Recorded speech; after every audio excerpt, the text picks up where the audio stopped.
After hearing what Peter and Vorden had said, Logan wasn't shocked by it. His mind worked differently to others. It was very rare for him to feel any emotion, such as sadness or shock. It wasn't until he first discovered computers and programming that he started to feel the emotions of joy and excitement. So his reaction to hearing this wasn't normal. To say the least, he felt like he needed more information before coming to a logical conclusion. So far, there were 3 students involved, Vorden, Quinn, and Peter, that he knew of. The words that stuck out most to him during the conversation were "kill again." Logan then proceeded to log onto his computer and started to access the school's servers. Whenever he would hit a firewall or a security breach, he would place his hand on the computer and close his eyes. "Please, I need your help. Will you let me in?" Logan asked. A few moments later, and he was into the school system. Since the new school semester started, there were a total of 2 student deaths that had been reported, one named Brandon and the other named Earl. When looking at the files, he also noticed that 2 students had been brought in for questioning, and one of them for both cases, Quinn. If the 3 of them are friends, are they covering for Peter? Maybe the military was always close in their investigation, but never got the right person. Logan thought. This seemed to be the most logical conclusion, but then there were still a few things that didn't make sense. Why would they be covering for a murderer? They couldn't have been that close, as no one knew each other before coming here. Unless they were directly involved, there would be no need for a cover-up. Then the second thing was the fact, why would there be a need for them to kill again? The way Peter had spoken had made it sound like an accident. The next thing Logan pulled up was a file on Fex, a student name that was mentioned in their conversation. Now things are starting to make less sense. He said, Fex was a new student who had only been here a few days and had been brought in for draft evasion. For some reason, there was a link between all these people, but Logan just couldn't find it. His heart started beating as the excitement of a mystery about to be unlocked. He felt the same feeling he did when he was working on a new idea, and when he finally found the missing component, a rush of dopamine would be sent to his brain. There was one place that they would be at tonight, without fail, and that was the student's name's Fex. Before leaving, Fex grabbed a round ball-like object and started making some adjustments with his mechanical glove. Vorden had caught up with Quinn and given him information on his target, saying what homeroom class they were from and also what combat classes they would attend. Judging by the time of day, they were able to guess most likely where the student would be. Quinn had gone to one of the homeroom classes to find his target. Vorden had gone to wait outside the dorm area, and lastly Peter to the canteen. As Quinn walked down the hallway where the students were just outside their homeroom, he would use his inspect skill on all those walking by.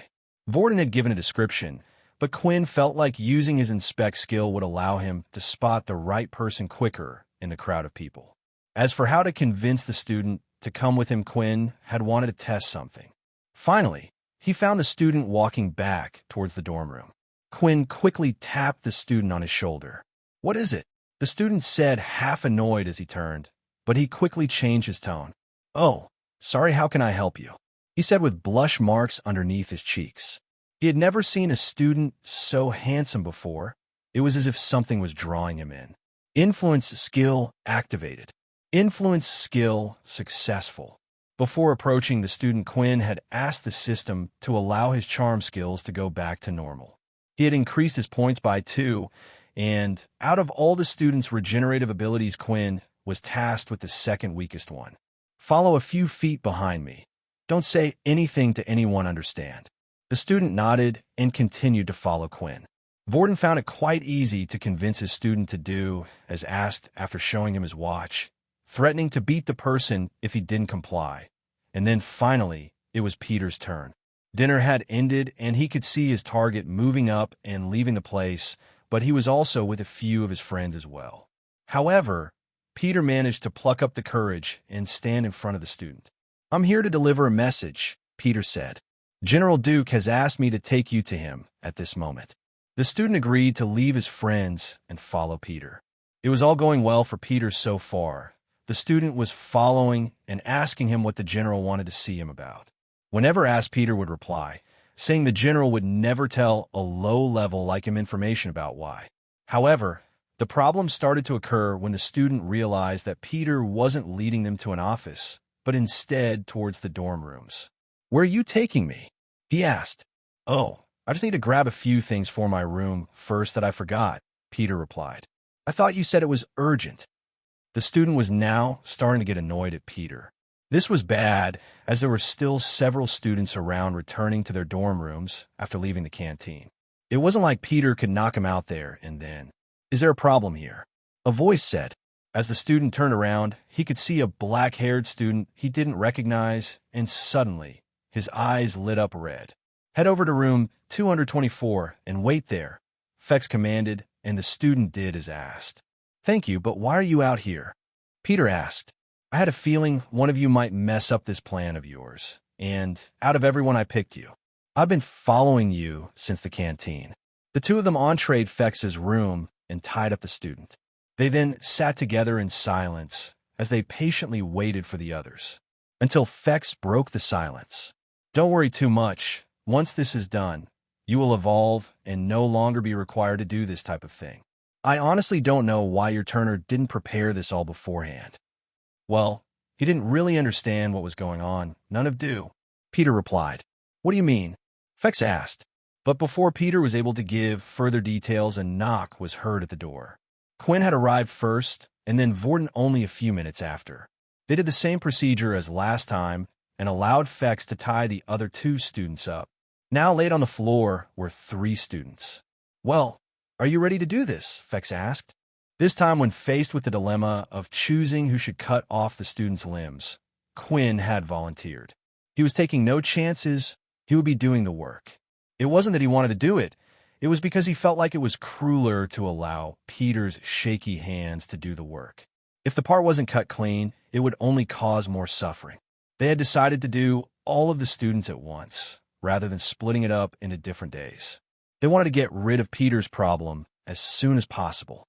If Peter was still hungry and they couldn't find a solution for the last one, then they could always rely on Vorden. "Here I go." With a single swing, Quinn cut the piece the student's foot clean off.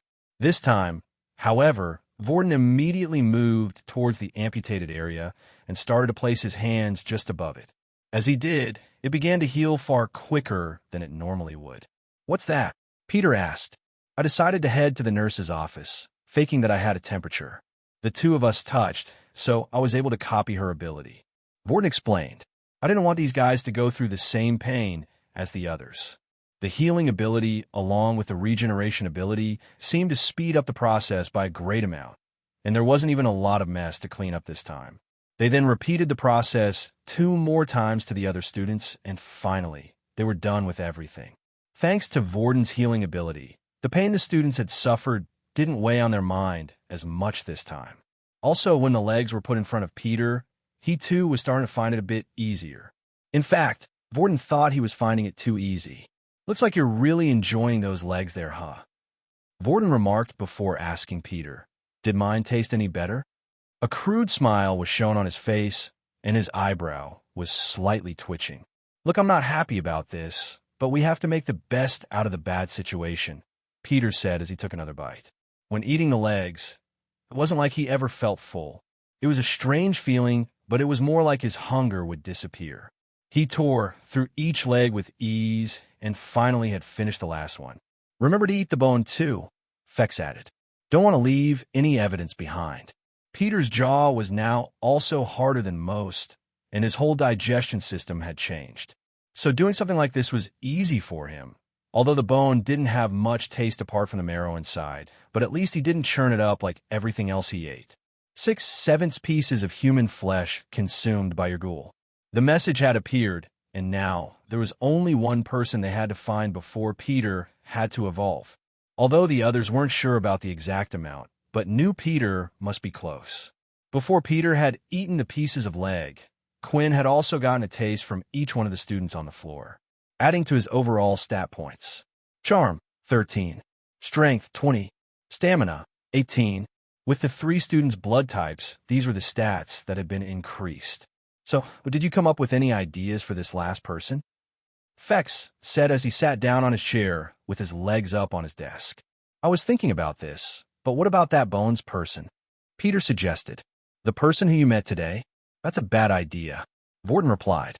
"Number 1, Did you even see that guy? I think you would have to eat his whole body to be satisfied. Secondly, he happens to work for Duke. You're already on his radar. But I think you're along the right line. We should pick someone who deserves it. And how do we decide that? Quinn said.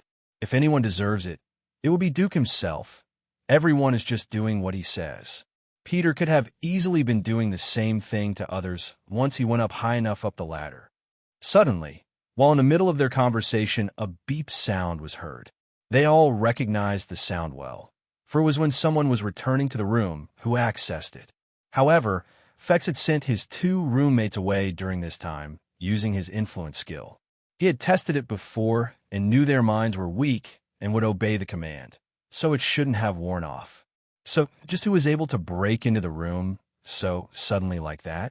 As the door opened, a small student with bags under his eyes were seen. His head quickly moved around the room, trying to process what was going on. 3 students tied up on the floor, blood parts in certain areas, and the rest casually standing around. Logan mumbled to himself. Logan had actually arrived in front of the door earlier, but he had decided to continue to listen in on their conversation. Perhaps he had misheard something, or the words they were saying weren't really meant. But after listening and deluding himself from the truth, he could no longer take it when they started to talk about candidates. He had to see for himself what was going on. The biggest shock to him, though, was one of the students had their limbs torn off. The other 2 had already healed in time, but the same couldn't be said for the last student. They all had different levels of regenerative ability, and his leg would take longer to heal. Logan immediately brought out the black sphere-shaped ball and pressed it against his chest. The small little spider-like robots started to spread and appear around his body at a lightning speed until it formed a mechanical suit. It looked similar to a miniature mech, only less clunky. As he lifted his hand, it started to form an oval cannon-like shape. 2 more of them started to form on top of his shoulders, and then he had his other hand pointed out. Each of them was pointed at a person in the room. "Don't you guys move, or I swear I will blast you all," Logan said. His voice had a slight echo to it, as it was projected through a type of speaker through the suit. "Quinn, did they put you up to this? If they're blackmailing you, I can help you out. I have connections, you know." "Logan, please," Quinn pleaded. "Put the weapons down. It's not what you think." "I can't, Quinn. If I lower these weapons and I don't know the truth, there's a higher chance for you all attacking me. And although I would like to trust you, Quinn, I have factored that there is also a high probability that you are involved in this case as well, and 2 previous cases before." When did he do so much research? Quinn thought. "What the hell are you guys waiting for? Looks like we found your next meal ticket," Fex said as he took a step forward. A few seconds later, though, a beam of blue light had hit Fex and sent him flying up against the room wall. "I did say that nobody should move," Logan said. A single step, that was all it took. Fex had moved a single step before Logan had decided to fire without hesitation, and the shot looked powerful. They could tell it was a powerful blow to cause Fex to go flying like that, and it seemed like he hadn't recovered from it because he was still lying on his front on the ground. When looking at Logan, Quinn could see that he wasn't reacting like he usually would. It was like he was shaken, but not from fear of what was happening. No, Logan was too strong of a person for that. It was something else. There weren't many people Logan had trusted, and although it wasn't a long time to do it spent with each other, it felt more special to Logan. No one had ever shown as much interest in what he had worked on. Quinn would often ask questions about all his gadgets, and although he couldn't appreciate their true worth, he could tell he treated them with great care. But this fact had made him realize that the 2 of them weren't that close to each other at all. He now felt like Quinn had used him for his skills. "Logan, please just give us a chance to explain." At that moment, Quinn had taken a step forward. Logan automatically reacted to this and fired once again. "Wait, no," Logan shouted. However, Quinn felt like something like this might have happened, so he was prepared.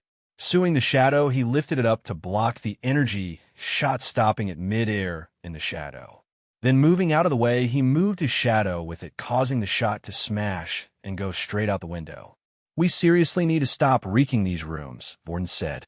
"Quinn, I need an answer for all of this, and one that makes sense. If everything doesn't, and I feel like you're lying, well, I don't want to even consider that as an option. You'll understand when I explain everything. I want to tell you, Logan, do you mind if just me and you speak alone? Quinn asked. As Logan looked around the room, he realized that it would be the better option to just talk to Quinn. It would make it less likely for the others to plan anything while the two of them were talking. But Quinn wanted to talk to Logan alone for a different reason. Right now, he was the only one who knew about the system, and although Fex seemed like he was passed out on the ground, who knew if was listening in or not. "Give me your neck," Logan demanded. What? Quinn asked. "If you want me to trust you, then give me your neck," Logan said once again. Quinn did as asked and walked over while bending down slightly. Then when Logan touched Quinn's neck, a part of his suit started to move and form a type of collar around Quinn's neck. "If you try anything funny, that collar will explode," Logan said. Although vampires had great healing abilities, he wasn't so sure he would be able to survive an explosion around a neck. The two of them then left the room and headed upstairs to where Logan's room was located. After a few moments after them, leaving, Fex started to get up from the floor, and around his chest area, a burn mark could be seen. "Who would have thought that little twip would have been so strong?" Fex said as he touched his chest area. It was slowly starting to heal, but wasn't healing as fast as a regular wound, which was a first for Fex. He just wondered what that energy blast was made of. "Good thing I stayed on the floor. I was not ready for that one," he said. "Do you think Quinn is going to be okay?" Peter asked. "Logan is a level 8 user. I know Quinn's strong, but we have to deal with this problem first," Vorden said, pointing at the students on the floor. "Maybe Quinn could buy us some time, but if Logan reports us, they still can't do anything without any proof. So we need to get rid of the evidence as quickly as possible." The three of them nodded and got to work. Quinn and Logan were inside their room, and out of habit, Logan had gone to his usual seat when talking to Quinn. "All right, Quinn, I thought we had a fair deal before, but it seems you were hiding more from me than I originally thought. And although I have a great interest in the system, I cannot condone someone who goes around killing random people." Quinn was struggling to think about how to explain this to Logan. Not only that, but if he would believe him and how would he react to the truth. While deep in his thoughts, an unexpected voice in his head was heard. "Let him touch you again," the system said. "His ability, I think I've figured out what it is. If you touch me, then it will allow me to speak to him, pass over everything I know, and explain everything that happened." Although Quinn thought it would be better if he explained it in his own words at the same time, he felt like Logan might not believe him if he did. But if it came directly from the system, then there was a chance. "Logan, if you touch me, then the system will be able to explain everything. It will all make sense." Logan was still in his heavy miniature mech suit apart from one of his hands that had been used to form a collar around Quinn's neck. While in the suit, he felt safe. "I'm putting my trust in you one more time," he said as Quinn went over with his hand held out. When the two of their hands connected, instead FO the normal system message, Logan was able to speak clearly to the system. The system was then also able to show images of everything that had happened to Quinn so far, including all of the conversations they had. Usually, a normal human brain wouldn't be able to process all of this information at once, but it was being downloaded into Logan's mind like a hard drive. The system knew this would only work with someone like Logan. Quinn, on the other hand, had no clue what was happening and could just see that Logan was remaining still. Then after a few minutes, Logan let go of Quinn's hand. He then raised it and touched the collar around his neck, removing it, before sitting back down in his chair. "What happened?" Quinn asked. "I understand why you did what you did, Quinn. In fact, if I was in the same situation as you, I don't know how I would be able to handle it. Perhaps I would have chosen to seclude myself even further away from everyone. All the actions you took, I cannot blame you, because in a way it was the only thing you could do." After receiving the information, Logan then tried to put himself in Quinn's shoes. Although some of the things he did were bad, could they be avoided was the big question. This would ultimately make up Logan's mind whenever or not Quinn was a bad person. After running multiple different scenarios in his head, he had found a couple of ways where he would have been able to have come out or done better, but Quinn had never made a truly misguided decision. And even though he was thinking of a way to turn Peter back teen normal without hurting anyone, it made him happy to find out that Quinn's character and person were still the same he thought it was. Still, what made him even happier was he was able to find out more details of the system. How is it possible that someone in this era could create an AI so complex? The AI itself reminded Logan of his one ability. The two of them sat there for a while. Logan continued to think of all the things he had learned today. The fact that vampires were real didn't interest as much as the system part, but now that the two of them were linked, he wanted to know more about them as well. Quinn had remained quiet, unsure how Logan had taken everything he had just learned, and then Logan suddenly took off the suit and it formed the original small black ball he had in his hand before. "You know," Logan said, "I can help you with your problem." "Problem? Getting the human flesh. There's a way," Logan replied. The three boys had worked fast this time, and because they were in a rush, even Fex had to help beyond his determined contribution, an unusual trait of the young man, for the reason that he was afraid of getting caught. Rather than simply using his influence skill to clear their minds, he also commanded them to follow him. Then, whenever they arrived at a safe place or a random hall, he would break the skill, allowing their minds to be cleared. It also returned them to normal, as if nothing had ever happened. The group did the very same thing to all three students, and they were all fully healed as normal. "What are we going to do about the window?" Peter asked. "Don't worry, I can deal with that. I will just make the other two students in the room think that they were in a fight.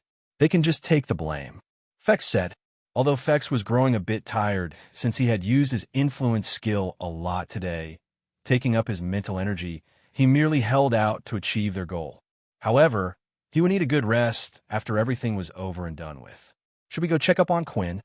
Peter asked.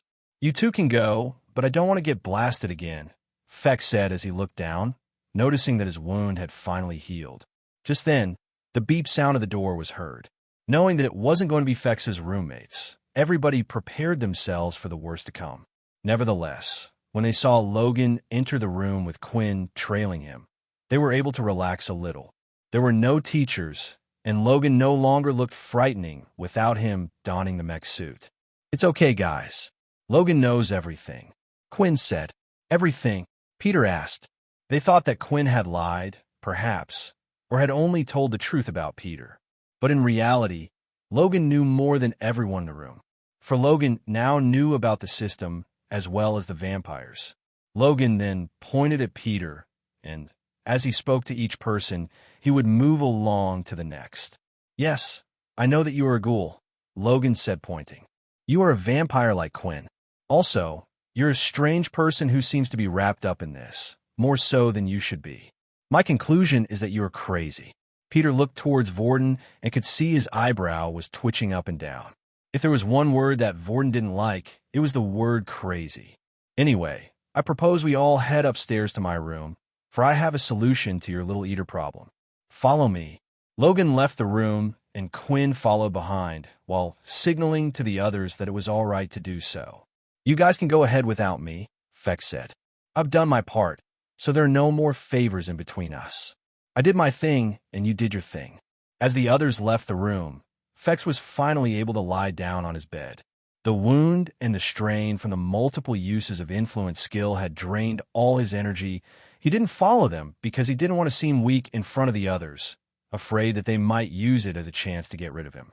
"I'll just go ahead and close my eyes," Fex said as he nearly instantly went to sleep. The boys, except for Fex, had finally made it into Logan's room and made sure that the door was firmly shut behind them. "Are you sure this isn't all a trap, Quinn? How is this guy meant to help us?" Logan whispered. "I don't know," Quinn replied. "He hasn't told me anything yet, but I trust him. He helped me out with the watch and knew about my shadow abilities, yet still didn't tell anyone. I see no reason for him to tell others about this as well." Logan then logged into his computer as usual. From the surface of the computer screen, a light shone out and a projection appeared, allowing the others to see everything that Logan was doing. "The problem is that you need a fresh piece of human meat, correct? But the human meat shouldn't be rotten, so going to the cemetery is not an option. You also couldn't sneak into the hospital due to the surveillance cameras," Logan explained.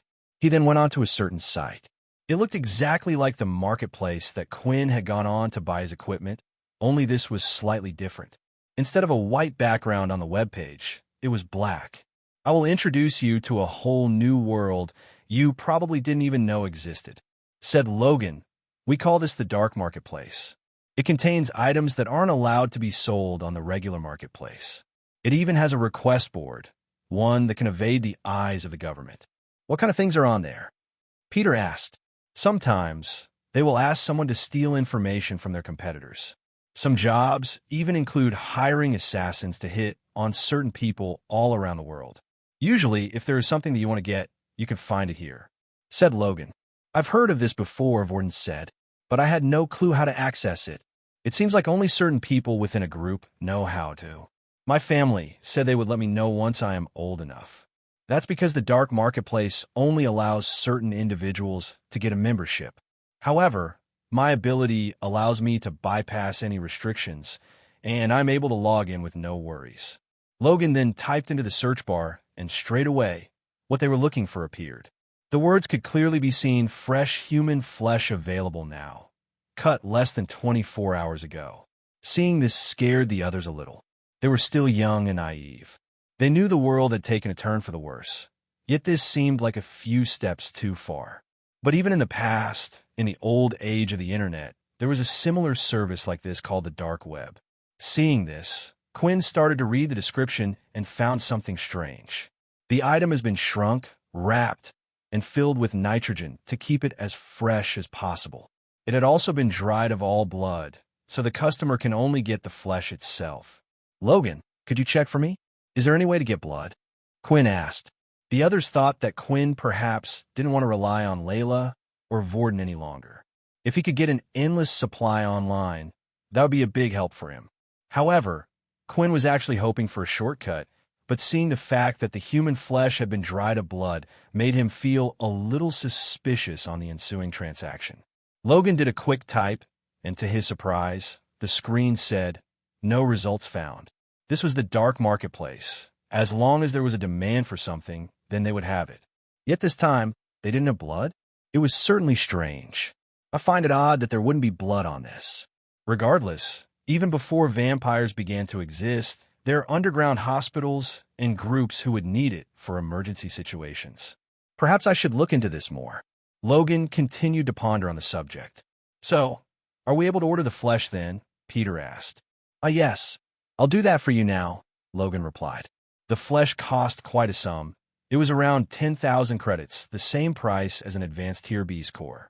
However, Logan had covered the cost of the flesh for them.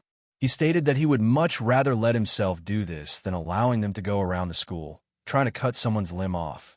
Although this was bad in its own way, the flesh already existed on the marketplace. The person was dead, and there was nothing they could do. Once he placed the order online, just like the marketplace, he had received a code. When the confirmation was sent, he was ready to receive his package. In his own room, Logan had a teleporter receiver for packages. He often ordered things online and on the dark marketplace for parts for his gadgets. After typing the code in, the item suddenly appeared in a box. They opened it up and it was shrunk, wrapped, and covered with ice, just like the order had said. Quinn used his inspect skill. Thereafter, the description stated that there wasn't a single part of it which had blood on them. After taking it out, they placed the meat on Peter's hands, and Logan couldn't stop staring at him.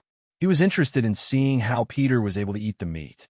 Although Peter was a little shy, he quickly gobbled up the food quickly. When he saw that it was similar to an animal eating meat, Logan lost his interest once again.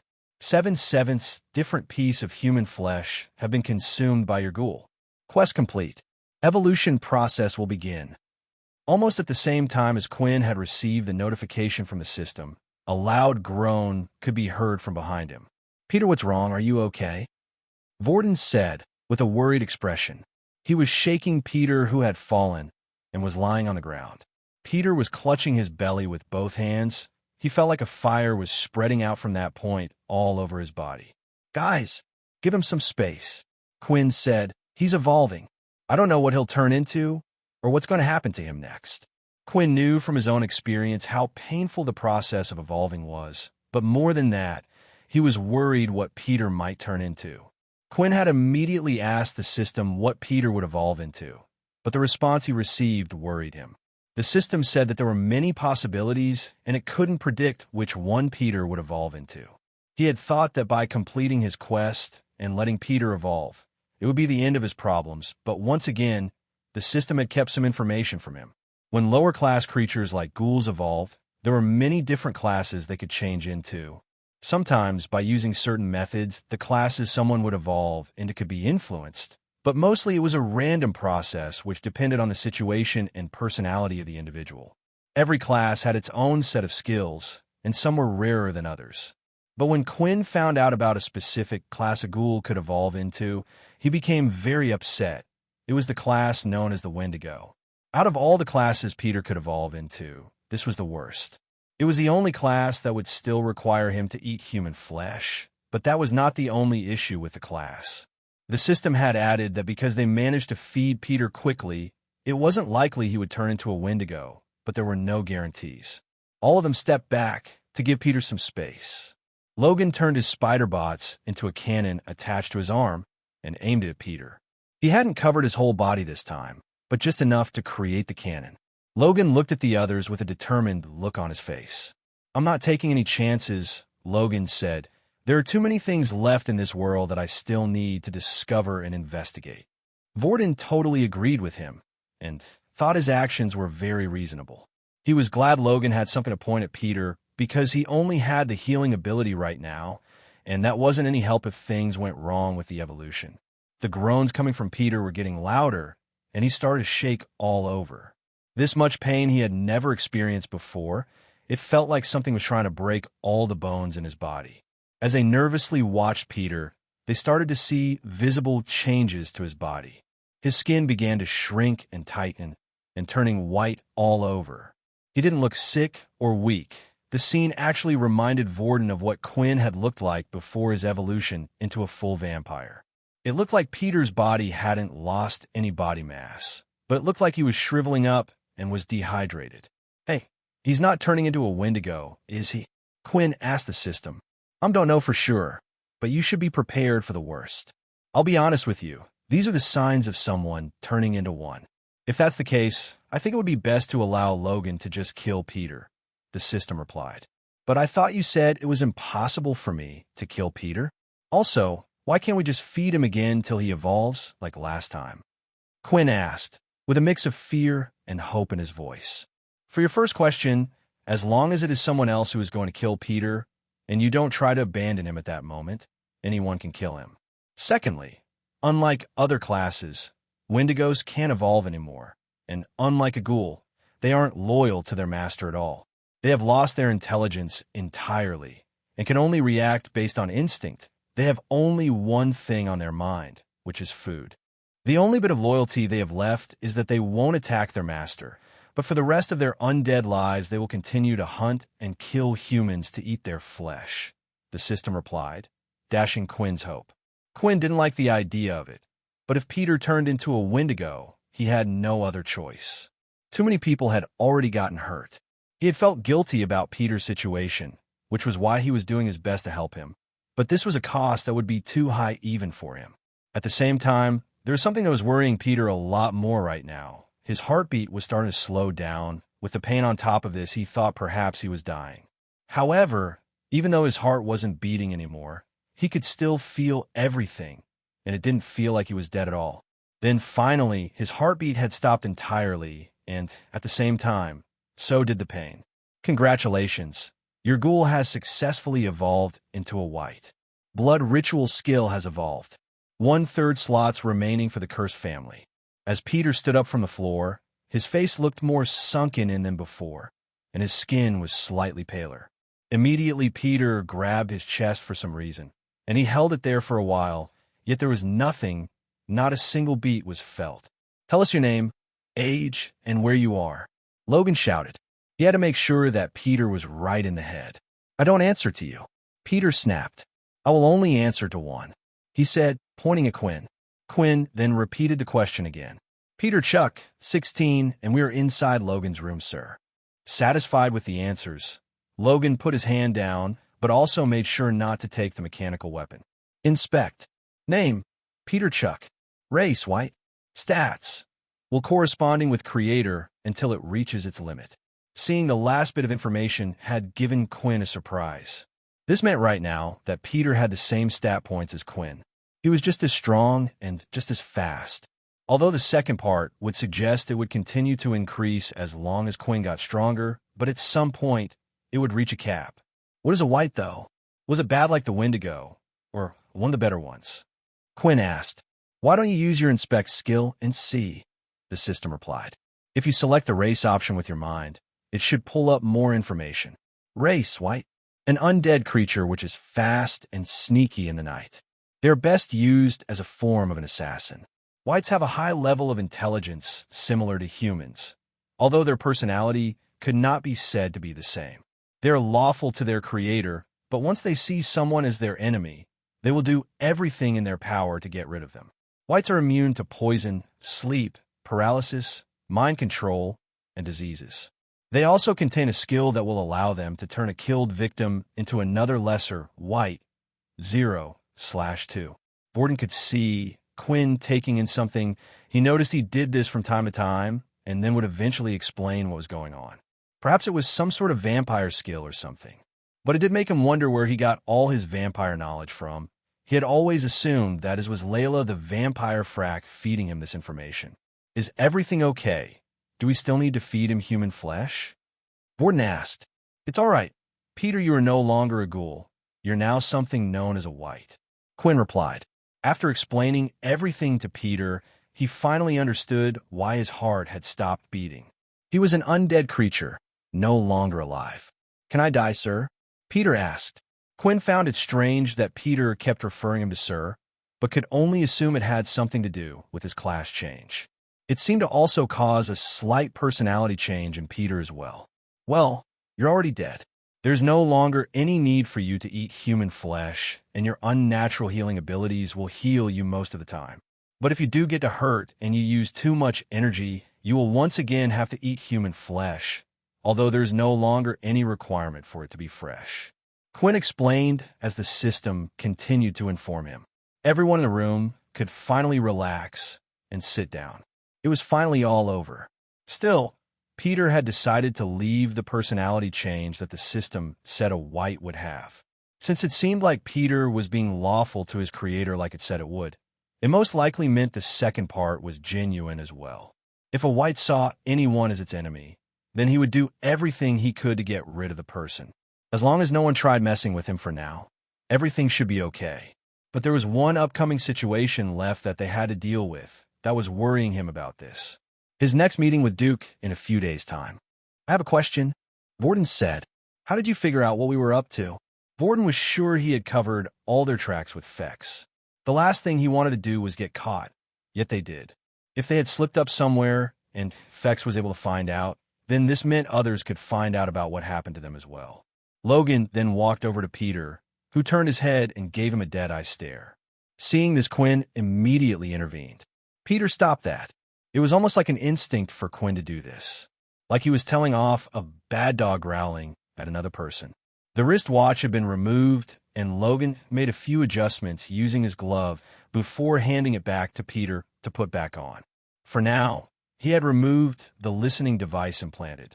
That's when he noticed that the heartbeat sensor inside hadn't indicated a signal in a while. If he had found this out too late, the guard would have rushed over.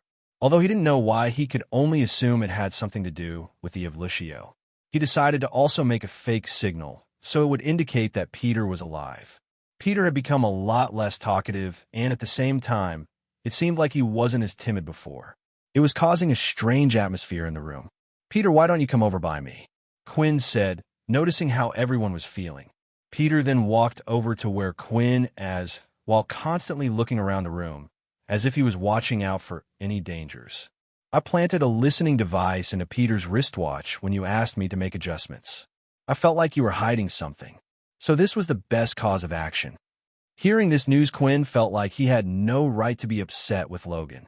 He really was hiding things from him, and even now, Quinn still hadn't told him a few things. It's okay, Logan, are we still friends? Quinn asked. We're friends. Logan replied with an odd look on his face. Of course, friends help each other out, and you've helped me more than ever. Quinn explained. Well, if that's the case, this seems to be a one-way friendship, since you haven't helped out with anything at all yet. Logan replied. Although Logan sounded rude, he wasn't. Logan had always been honest like this, and didn't really know about human feelings. As the three were leaving the room, Quinn stopped by the door and pointed at the briefcase he had looked at before with Logan. "You're right," Quinn said. "I really haven't helped you when you helped me so much. You know that briefcase from before? Well, my system says it was made by Richard Eno." With that piece of information, Logan's thoughts were confirmed. He knew it. "You know my friend Quinn," Logan shouted as the door shut. The biggest worry looming over their heads had finally disappeared, but that didn't mean they were completely in the clear. While Vorden and Peter had decided to go back to tier rooms, Quinn decided he would go pay the girls a visit and update them on the situation. They knew what they were planning to do today. Although Lila was happy to help, Aaron didn't want to be anywhere near Fex, and Vorden strongly agreed to this as well. So Layla and Aaron had agreed to stay out of it for the most part and allowed the others to help Peter out. Boys weren't allowed in girls' dorm rooms, and although they usually weren't very strict on this rule, it was currently nighttime, and it would be curfew time, so Quinn was more worried if anyone were to see him. After a knock on the door, he spoke through the door to confirm it was him, and the three of them then went for a walk down the hallway while Quinn explained everything that happened. "So he won't have to eat humans anymore, and there is no need to get involved with that Fex kid again?" "Good," Aaron said. After hearing everything that happened, it seemed like they were able to solve Peter's problem with ease, and thanks to the dark marketplace, if another ghoul was created, they would be able to solve the problem a lot easier. "Should I experiment with myself first before telling the others?" Layla thought. "Just maybe if I get strong enough, I can break free." Still, after Quinn had told them everything, Layla could tell that something else was on his mind. "What's wrong? Is there another problem?" she asked. Quinn then proceeded to tell them the situation with Duke, how they desperately wanted Peter to learn the level 4 Earth ability by the end of the week. The major problem was Peter didn't have an Earth ability, and he was too involved to cut ties. "Wait, did you say the end of this week, this Sunday?" Layla asked. "Yeah, that's what Peter told us," Quinn replied. Layla was visibly shaken after she heard this news, but she forced her facial expression to remain neutral. The message she had received from one of the pure agents was Truedream would be coming at the end of the week. On the same day, they wanted Peter to learn the ability by. If the others found out Truedream was coming over, they wouldn't find it a big deal, for he had close ties to the military and would often visit the military bases. But Layla knew the truth. One of Pure Group's biggest targets was Truedream. He was the whole reason why the military was able to keep such a strong grip on everyone. The reason why he was coming, of course, was to take students' abilities, form them to add them to his own men. And Peter had been selected as one of the targets. After finishing their talk, the group decided to leave each other and head for their rooms for the night. When Quinn opened the door, he was surprised to see Vorden rushing over to him. "Quinn, thank heavens you're back," Vorden said. "Peter, he's become a weirdo. He's just standing above his head and won't listen to anything I say. I was trying to relax, listen to some music, but I can't with him just standing there staring." "What the hell happened to him?" Quinn started to laugh nervously. It looked like Peter had changed more than he thought. "Peter, you can rest. Why don't you lie on the bed?" Peter Diaz asked, but when lying on the bed, they noticed he didn't close his eyes. "System, what's up with him?" Quinn asked. "Don't worry, he just recently changed. You have to think of him as a newborn person. He will soon start to do things on his own more often, but now that he is an undead, he will no longer require any sleep," the system replied. Seeing this made Quinn a little upset. The old, fragile, scared Peter had completely disappeared and was no longer there. Even though Quinn had saved him, had he really? It seemed like Peter was now an entirely different person, and he didn't even know who he was looking at anymore. Inside the girls' room, Layla herself was having trouble sleeping.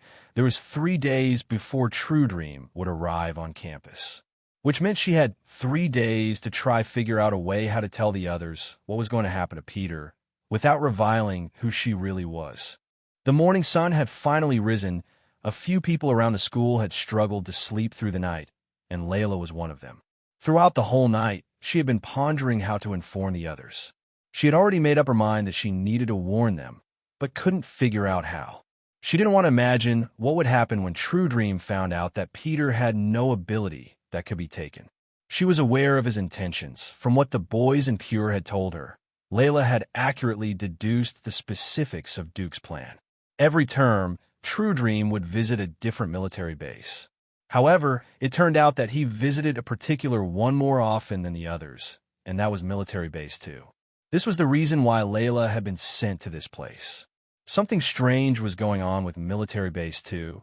They hadn't been able to figure out what yet, because so far every agent they sent had disappeared. Thus, they decided to do things differently this time. So, instead of sending a grown-up, they decided to send an agent who was at the age of the draft in as a student. The reason for Truedream's visit was to acquire different abilities from students. Every time that Truedream used his ability, it would also increase his ability level along with it. His skill bypassed almost all the information that they had about mutant cells. After taking someone's ability away, he could then implant the ability into a new person. Their body would automatically get the same ability level as the one that was taken. Nevertheless, they would still need to take the time to get familiar with the ability and learn all the skills. This was why they were offering Peter a lot of ability books, and it also explained why they were hurrying him to get his ability to level 4. There were always certain criteria when it came to choosing which students to use for this. The first and most important criterion was they should never hail from an original family. Although Truedream's family was one of the Big Four, usually other originals were also part of the Big Four, or under the banner of one. So this criterion was added to avoid a war between the Big Four. They needed students who wouldn't stand out so that people wouldn't really notice or care if they were to go missing. As such, another one of the criterion was the student had to come from a poor family, ones with no backing or support. Quinn was still safe because the school believed that at present he had no ability, but both Layla and Peter's abilities were documented, and both of them fulfilled the criteria.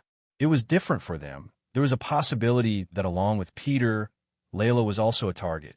Layla had entered the school using false documents. Her family wasn't prominent, but she didn't mind if she was to lose her ability. She had only obtained it for the mission in the first place. The only thing that she didn't want was to end up like Peter and be the military's lapdog. She needed an outside position where she could observe everything that was happening without getting involved. With all things said, she didn't have to warn them about what could happen, but Layla wanted to. The question left was, how should she go about explaining what she had discovered? The morning combat classes had started and Layla had wanted to team up with Quinn, hoping she would be able to get a hint on what they were planning with Peter. Unfortunately, before she could even reach Quinn, he had already gone off to Fex. Although the two of them didn't talk much, she could see that Quinn was enjoying himself while practicing with Fex. Perhaps it was because they were both the same race or had something else in common. She could tell a real friendship was beginning to develop. I hope I will have something like that. It all seems so real instead of this fakeness. Layla thought as she looked at her own disposition. What are you daydreaming about? Aaron shouted. I can't believe we have to continue practicing these stupid leg techniques. This is the beast weapons class, not the martial arts class. And Leo said he wouldn't move on until he was satisfied with the performance of every single one of us, she complained, with a slight look of frustration on her face. The two girls continued to train together using the leg techniques, but a slip in Layla's concentration caused her to drop her guard. She wasn't able to lift her knee in time, like how she usually would during practice, and instead, Layla took a full-blown kick from Aaron to her side. Ouch, Layla said, as she dropped on the floor while gripping her side. What's wrong? We have practiced that kick so many times, I was sure you would be able to block something like that. Aaron said as she walked over and offered her hand to her fallen comrade. Layla lifted her hand to grab Aaron's, but the pain on her side hurt even more. Furthermore, she noticed a stinging pain arise every time she breathed. What the hell? I knew your sword skills were monstrous, but where did you get such strength in your kicks? I think you broke one of my ribs. Would you stop complaining?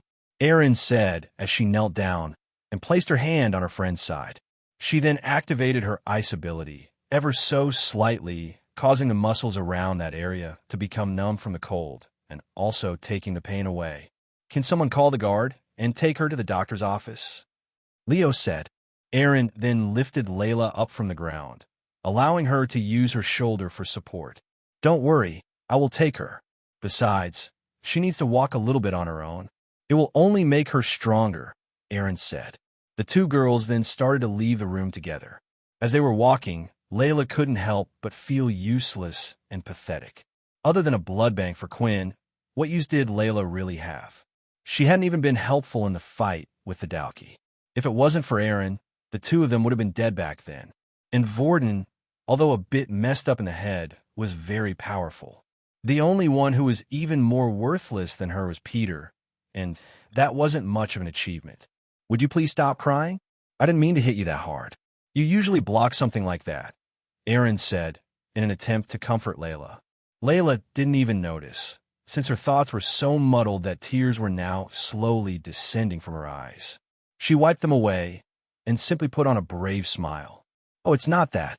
I was just thinking about how useless I am to the team whenever we're in a fight, Layla said. Well, you're not wrong about that, Aaron replied, not realizing how harsh she sounded. Although Aaron was right, it still hurt Layla to hear it straight from her mouth. But you help in other ways. You were the one who thought about that blood bowl, remember? I can't say much, but honestly, if you weren't there to hold me back sometimes, I would have already shoved a few spikes up the boys' backsides. Layla laughed. Aaron, this is kind of a strange question to ask, but are we friends? Well, I don't carry everyone I hurt out of the room. Although Aaron didn't say it, Layla knew her well enough to know what she was like by now. Back at the training hall, the lesson had just finished for the day. Quinn had managed to work up quite a sweat, all the while going up against Fex. Truth to be told, Fex was the only person in the room who he could go against while merely using a fraction of his power, outside of Leo, of course. When practicing with Layla and Aaron, he would always have to hold back his power slightly, but with Fex, it was different. Now that the lesson was over for the day, students were free to do what they wanted. That's the moment when Quinn noticed Fex, who was looking around the room oddly, and was kicking the floor about, until he eventually started to speak up. Hey, I know this is kind of strange to ask after everything that happened between us, but what are you planning to do after this? Fex asked.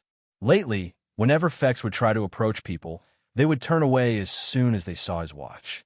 It was a strange reaction, but he had finally understood the matter when he saw the mistreatment going on around the school. This caused him to be quite an outcast, yet that wasn't the only problem. He was also incredibly bored. With no one to really talk to, and nothing to explore, he started to look forward to the training sessions with Quinn. I was actually planning to go to the VR gaming room. Quinn replied. VR gaming room, what's that? Fex asked, with a little bit of excitement in his eyes. I can show you if you want. You want to come along? Well, if you really wanted to come that bad, sure, Fex replied, his anticipation clearly showing through his faux shy demeanor. The two boys had finished their combat classes for the day and decided that they would head to the VR room together. Fex was standing casually outside in the sun, and Quinn could see it didn't affect him at all, while Quinn had to prepare his trusty umbrella and prop it up before stepping into the sun. It was a strange action, but not too strange that it gathered the attention of others. Earth had gotten hotter over the years, and there were quite a few people who wished to protect their skin with the use of UV umbrellas, and on a hot day like today, no one would bat an eye at what Quinn was doing. Seeing this, Fex looked at Quinn oddly. He had only seen a vampire use such things in really old books. He couldn't help but giggle at the thought that Quinn looked like an old man. What are you doing with that old thing? Fex asked. Do you not have a ring? He lifted his hand, showing the small ring. Quinn was now close enough to see that it really did look like the one in his shop. After using his inspect skill, it confirmed the fact that it was the very same ring. Quinn didn't know how to reply to Fex. The system had informed him that one of these rings were the basics of vampires, and it seemed like if he was to come up with something, it would reveal him even sooner. But while Quinn was trying to come up with a lie, Fex was the one who once again came up with his own explanation. Oh, I see now, Fex said. You really are one of those vampires raised here on Earth, aren't you? Trained to blend in and report back. I guess that's why you didn't go through the formal initiation and don't have one of these. When Fex said those words, something had caught his attention. The fact that Fex said one of the vampires on Earth. Did this mean other vampires came from another planet? Were vampires a type of alien too? System, do you have an answer for this? Quinn asked. I'm afraid I'm just as confused as you are. As far as I know, Vampires have always existed on Earth alongside the humans. Although, I'm afraid I don't know how much time has passed since your family has had the book, so a lot could have changed by then. The system replied. Looking at Fex, it seemed he was showing off his ring quite proudly, and that's when Quinn remembered the requirements to get the ring. It was to kill 10 death bats, an advanced-type creature. This brought back memories for Quinn on how hard it was for him to defeat an intermediate creature. He couldn't imagine how hard an advanced-tier creature was and the many more classes above them. Was the initiation hard? Quinn asked. Fex started to laugh nervously at this question. Was it hard? Of course it was hard. Yet, I was one of the youngest vampires to ever complete it. As he said this, he lifted his chest up a bit to make himself feel a little bigger. The vampire continued. You see, the initiation is getting the materials for the ring itself. A young vampire must go out and slay 10 death bats. Once you earn this ring, you are no longer required to go through regular school training with all the rest. But it seems I just jumped from one training pool into another. Fex finished, a little depressed. Although Quinn didn't know why, he could tell Fex was slightly nervous when answering the question. It helped that he was the type that were easy to read what they were feeling because they didn't hide the emotions on their face at all. However, this conversation reminded Quinn about how he had to be cautious around Fex. Although the two of them seemed to be on friendly terms, he still couldn't trust him and didn't know what his goal here at the school was. The fact that he managed to kill 10 advanced tier beasts was a big reminder in the difference between the two of their strengths. As they continued to walk to the VR center, Fex looked at his ring and felt a little guilty. He had lied to Quinn just now. He hadn't earned the ring like he said he did. Fex was hoping to become one of the youngest vampires to ever complete the initiation. He had gone out and traveled and fought against the death bat, but after a gruesome fight and near-death experience with one, Fex only just managed to come out on top. He thought with him being the top of his class he was ready, but it seemed like it wasn't the case. He was embarrassed, though, for before he had left his school classes, he had told everyone how easy it would be for him to achieve such a task. If they were to find out he only managed to defeat one before giving up, he would become a laughingstock. So, in turn, he decided to go onto the marketplace and hire some travelers to hunt the beast for him. With this, he managed to gather most of the crystals needed to make the ring, but his last traveler that accepted the contract never replied. In the end, it was all thanks to the Blood Evolve who placed the crystal on the marketplace that he was able to craft the ring. They had finally arrived at the VR room, and it was a sight that Fex had never seen before, although he wasn't amazed because it just looked like a room full of sleeping capsules. Judging by his reaction, Quinn could tell Fex had no idea what these were. Don't worry, I was confused when I came here for the first time as well. Just follow me and I'll let you know about the basics. Quinn said. They went to the counter and Quinn paid for both him and Fex to play in the capsules for a few hours. Quinn still had plenty of money left from the crystals he had sold earlier. On top of that, he also still had 9 crystals that hadn't been used to create the suit that he could also sell from the last outing. Hey, I have my own money, you know. You didn't have to pay for me. Fex said, displaying his golden card. Don't worry. Quinn said, gritting his teeth, not realizing his mistakes. If he knew Fex had money, he wouldn't have paid for him. He wasn't some charity, and right now he wanted to save up every credit he had. It was only with the goal of finding out more about vampires that Quinn was being so nice to him. He didn't think vampires would have much money. After all, how would they obtain such a thing when they were hiding all the time? Instead, it seemed like Fex was some spoiled rich kid if he was waving the gold card around like that. Unlike Vorden, who also had a gold card, but didn't have much money in it to begin with. Quinn proceeded to show how to operate the machine and such before getting in. He then took note of his capsule number, so it was easier for him to add him to his friends list. They both got into the pods and logged into the game. Fex's whole mind was then transported to the large, empty, white lobby space. Wow, what is this? Fex said. Was I teleported somewhere? And oh, it can't be, it feels a little strange from what Quinn said. Only my mind is being used to control this. Wow, this is amazing. I wonder why the other vampires don't use this. Just as Fex was in deep thought thinking about it, he had received a friend request. User ID Blood Evolver would like to add you. Fex carefully looked at each letter of the word in front of him one by one. He needed to make sure what he was seeing was real. Blood Evolver. No, it can't be. Fex thought. While looking at the name, he realized that it was the same user ID that was also used in the marketplace when he had bought the beast crystal. However, it was quite common for people to use the same user IDs when logging into different websites and games. And what were the chances of someone else having the same user ID and also being a vampire? Fex had found it strange in the first place that someone had been selling the crystal. The planet where the death bats were populated on wasn't a place where travelers would go to often. It was one of the reasons why the vampires had decided to use it as their training ground, on top of the fact that their crystals could be used to create the ring. When Fex first saw the crystal, he thought maybe someone had killed a bat along the way and didn't know what to do with it, and chose to sell it after finding out it could only be used to create a silly ring. After all, it had no effect on humans, not even a little buff in strength. But now thinking about it more, all sorts of questions started running through his head. If Quinn really was the same person, what was he doing on that planet, and how did he get a death bat crystal? Fex knew his strength, and he wasn't strong enough to beat one. And even if he was, why wouldn't he keep the crystal for himself and make a ring of his own instead of sing that silly umbrella? As of now, nothing was making sense in his head, and thinking about it was starting to make it hurt.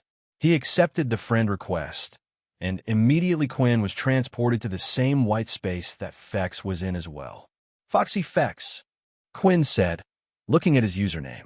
Webnovel.com. What? You don't like it? Fex said. Better than Blood Evolver. What are you trying to do? Tell everyone out there you're a vampire? Quinn laughed nervously back. I thought it would be vague enough. Plus, who else but other vampires would think that? Quinn replied. This was the confirmation Fex needed.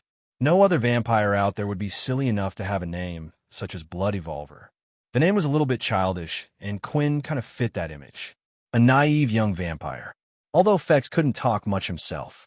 Though this only added to the mystery of Quinn for Fex. Still, it didn't change the fact that thanks to Quinn selling the crystal, Fex was finally able to leave his home and enjoy the outside world. So far, his experiences hadn't been great, but it was different, and he was slowly learning to enjoy it. It wasn't the same boring old routine he would practice in and out, and Fex wanted to thank Quinn for that in some way. While standing there and thinking about everything, Fex could see Quinn using his blood skills in the game. Not only that, but he was able to use them constantly without getting tired. What is that? Fex asked. This, Quinn replied. Quinn then explained how, while in the lobby of the game, they were able to practice using their vampire skills without tiring out. But once they were in the game, then their normal body limits would be put on them, as usual. Quinn didn't talk about the HP reducing not working while in the game, but since the system said only his vampire skills was linked to a system like a thing, he thought it would be hard to explain. After trying out a few skills here and there, Fex had a big grin on his face. He then started performing his martial arts while mixing in the blood skills here and there. The main skills he used were blood swipe and blood spray. But once in a while, he would use skills that Quinn had never seen before, such as the blood wall and a few others. Still, what had impressed Quinn the most while watching him practice was the martial arts he was using with his fists. They were fast and compact, and he could tell it defiantly increased the efficiency of something like blood spray. When Fex had stopped, he walked over to Quinn with a hop in his step. Hey man, this is great. I wonder why the vampires don't have a bunch of these in their buildings. It could really help the kids train. Although, I guess if they get too used to the game, then it wouldn't help them out that much in a real battle, but still, this is great. While Fex was yammering away, he noticed that Quinn was staring at the blank, empty space where Fex was standing. He started waving his hand in front of Quinn to see if he was still there. Hello, Fex said, still waving his hand. Oh, sorry, Quinn replied. I was just looking at your martial arts. Oh yeah, that's right. You didn't learn any, did you, since you grew up here and everything? Fex then started to think if there was something he could do. Then something popped in his head, an idea. You know, I can teach you the martial arts if you want. Fex thought this was a great idea. He wanted to repay Quinn for getting him the beats crystal he needed, and this could be his way of returning the favor secretly. Really, would that be okay? Quinn asked. Why not? You're a vampire, so you have the right to learn it. Fex then got into a fighting stance and tried to show all the motions to his attacks while explaining. So for the first step, you want to look like this. Then you're going to feel a brew energy rise up. Next, with your hands, you need to go pow, pow, pow. Fex said as he made every move. Did you get all that? Kinda. Quinn started copying what Fex had done, but it didn't seem to be working out at all, and even Fex realized this. I'm sorry. I guess I'm not really the teacher type. I'm not that good at explaining things. It's okay, Quinn replied, but Fex could tell Quinn was a little down when saying this. Then a lightning-bolt idea had hit him. Hey, there's something I can do. Although I can't show you or teach you through words, I could move your body. What do you mean? Quinn asked. Do you remember what I did to your friend on the roof? Well, if you let me do the same to you, then I can show you how to use the martial arts. My string puppet is unique, so when you perform it, it will feel like I'm actually performing the skills through your body. Fex explained. Not only that, but it should allow you to memorize everything through your own body. In a way, this will be a shortcut, and you'll learn it far quicker. What Fex was offering wasn't a bad proposal. The problem was whether or not Quinn could trust him with his body. You're worried, aren't you? Fex said. Judging by how long Quinn had remained silent, Fex could tell that he was deep in thought, deciding whether or not to trust him. And Fex really couldn't blame him. If he was in Quinn's situation, he would have done the same. Is there a risk to this? Quinn asked the system. After losing to Fex in battle so easily and seeing him go toe-to-toe with Leo, he felt like learning the military martial art, and the vampires would put him at a big advantage. I think you should go for it, the system replied. In terms of other vampires, you're a bit weak and on the wimpy side. I think this would be major progress for you. I know that. Quinn snapped back a little annoyed at the system's words. He knew he was weak, but the system didn't have to remind him every time. I'm talking about him taking control of me. What happens if it becomes permanent? It won't be. Vampires can't have other vampires as their puppets permanently. It was why he was so interested in your friend. If you want to remove the strings, you can forcibly cut it, though it may take some time depending on your strength, and it causes extreme pain. So there's the possibility he could use me to hurt those around me, even for a short period if he wanted to. That was when Quinn came up with an idea of his own. While in the normal gaming pods, both his and Fex's ability wasn't selectable. That was because these abilities seemed to be unique to vampires. However, it was different when using Logan's pod. With his pod, he was able to program and record abilities and perhaps find a way so the two of them could link up and use their abilities together. Inside the game, there was no threat, no danger. Let me think about it for now, Quinn replied. Why don't I show you how to play first? Quinn then showed the basics of how to use the game's interface. He also explained the matchmaking system and the process to select an ability. Fex was pretty upset when he found out he wasn't able to use his strings ability in-game, but his mood quickly changed when he realized he was able to customize his in-game avatar according to his preferences. Fex designed his character in full black clothing. He looked like an ancient ninja with a face mask and hood, only allowing his eyes to be seen. He spent more time customizing his character than he did anything else, and he had already used his money card to buy a few extra items of clothing to get the full set. When comparing the avatars, Quinn's now looked incredibly plain, since he was only able to use the free items that were available to everyone. He could spend the money he had, but he still remembered how he was struggling even getting 10 credits not too long ago. Finally, it was time for them to search for opponents. While doing so, Quinn went for the quick selection option since he no longer gained EXP from low levels. The opponent would at least need to be at the level 3 mark for him to gain any EXP. A match had been confirmed and Fex was transported to the seating area in the arena. He could see Quinn standing on one end while his opponent stood on the other. His opponent was skinny, tall, and seemed to resemble a tree. What surprised him, though, was the fact that when he was sat in the seating area, he wasn't the only one watching Quinn's fight. Hey, you knew, Nate said, looking at Fex. What is all this? Fex asked, looking confused. Is everyone here to see the two of them fight? His opponent must be pretty special. He looked at the stand, noticing the crowd that had formed. There were 50 people in total, all dressed up in different avatars. Judging by what Quinn had said about the game, this was optional, meaning all the people that had appeared had chosen to do so of their own volition. Of course, it seems like Blood Evolver has gained quite a following Nate replied. Since the last fight between Quinn and the level 4 user, people had become fans of him. They added him to his watch list, so they would be notified whenever the Blood Evolver was online. Originally, most of them were watching Quinn's matches for different reasons. He was known as a hacker, someone who was able to use abilities not programmed into the game. No one knew how he was able to do this. But after witnessing his stellar performance from the previous match, they had quickly forgotten about everything else and solely wanted to watch all of the Blood Evolver's upcoming fights. Nate had watched all the fights of Quinn so far, so he recognized the regulars and the irregulars, which is why he was able to spot Fex right away.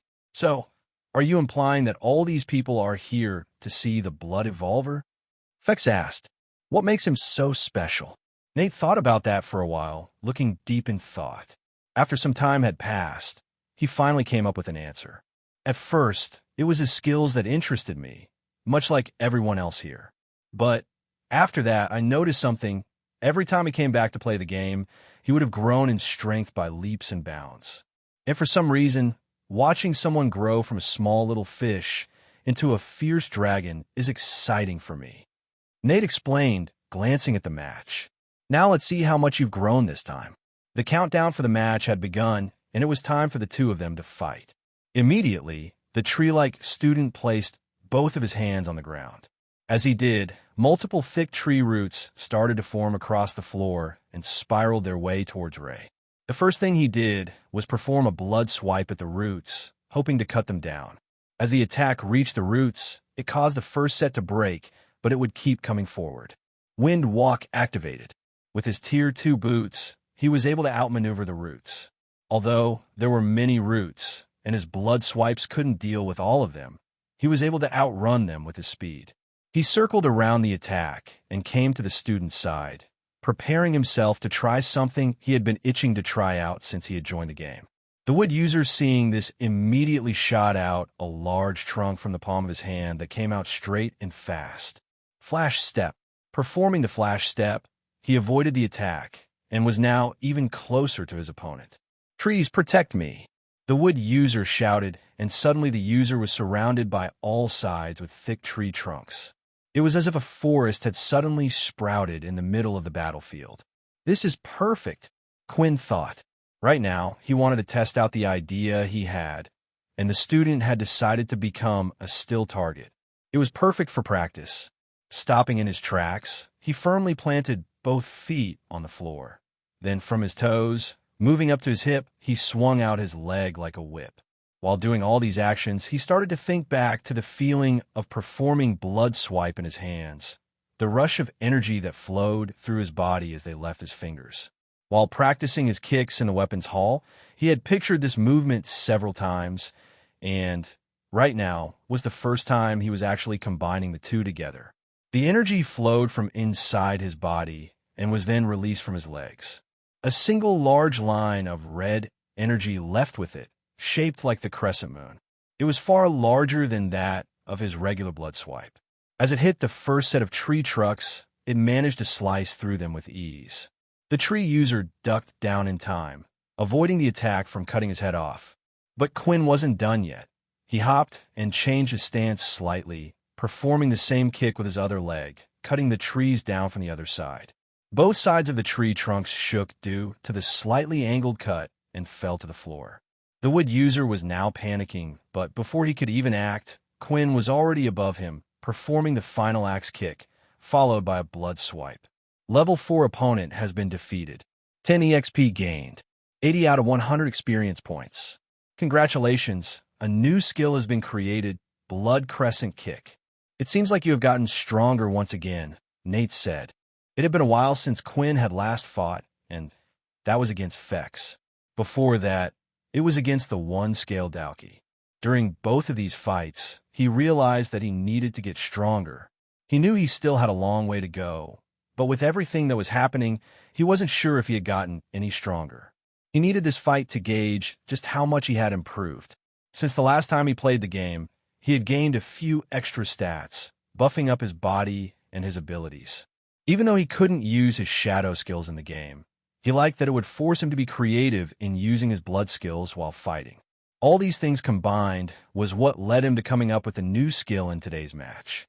New skill, Blood Crescent Kick. A new skill, but how? Quinn thought. It was the first time a skill had popped up without him having leveled up. He also didn't increase any stats to get the skill either. Impressive, the system said.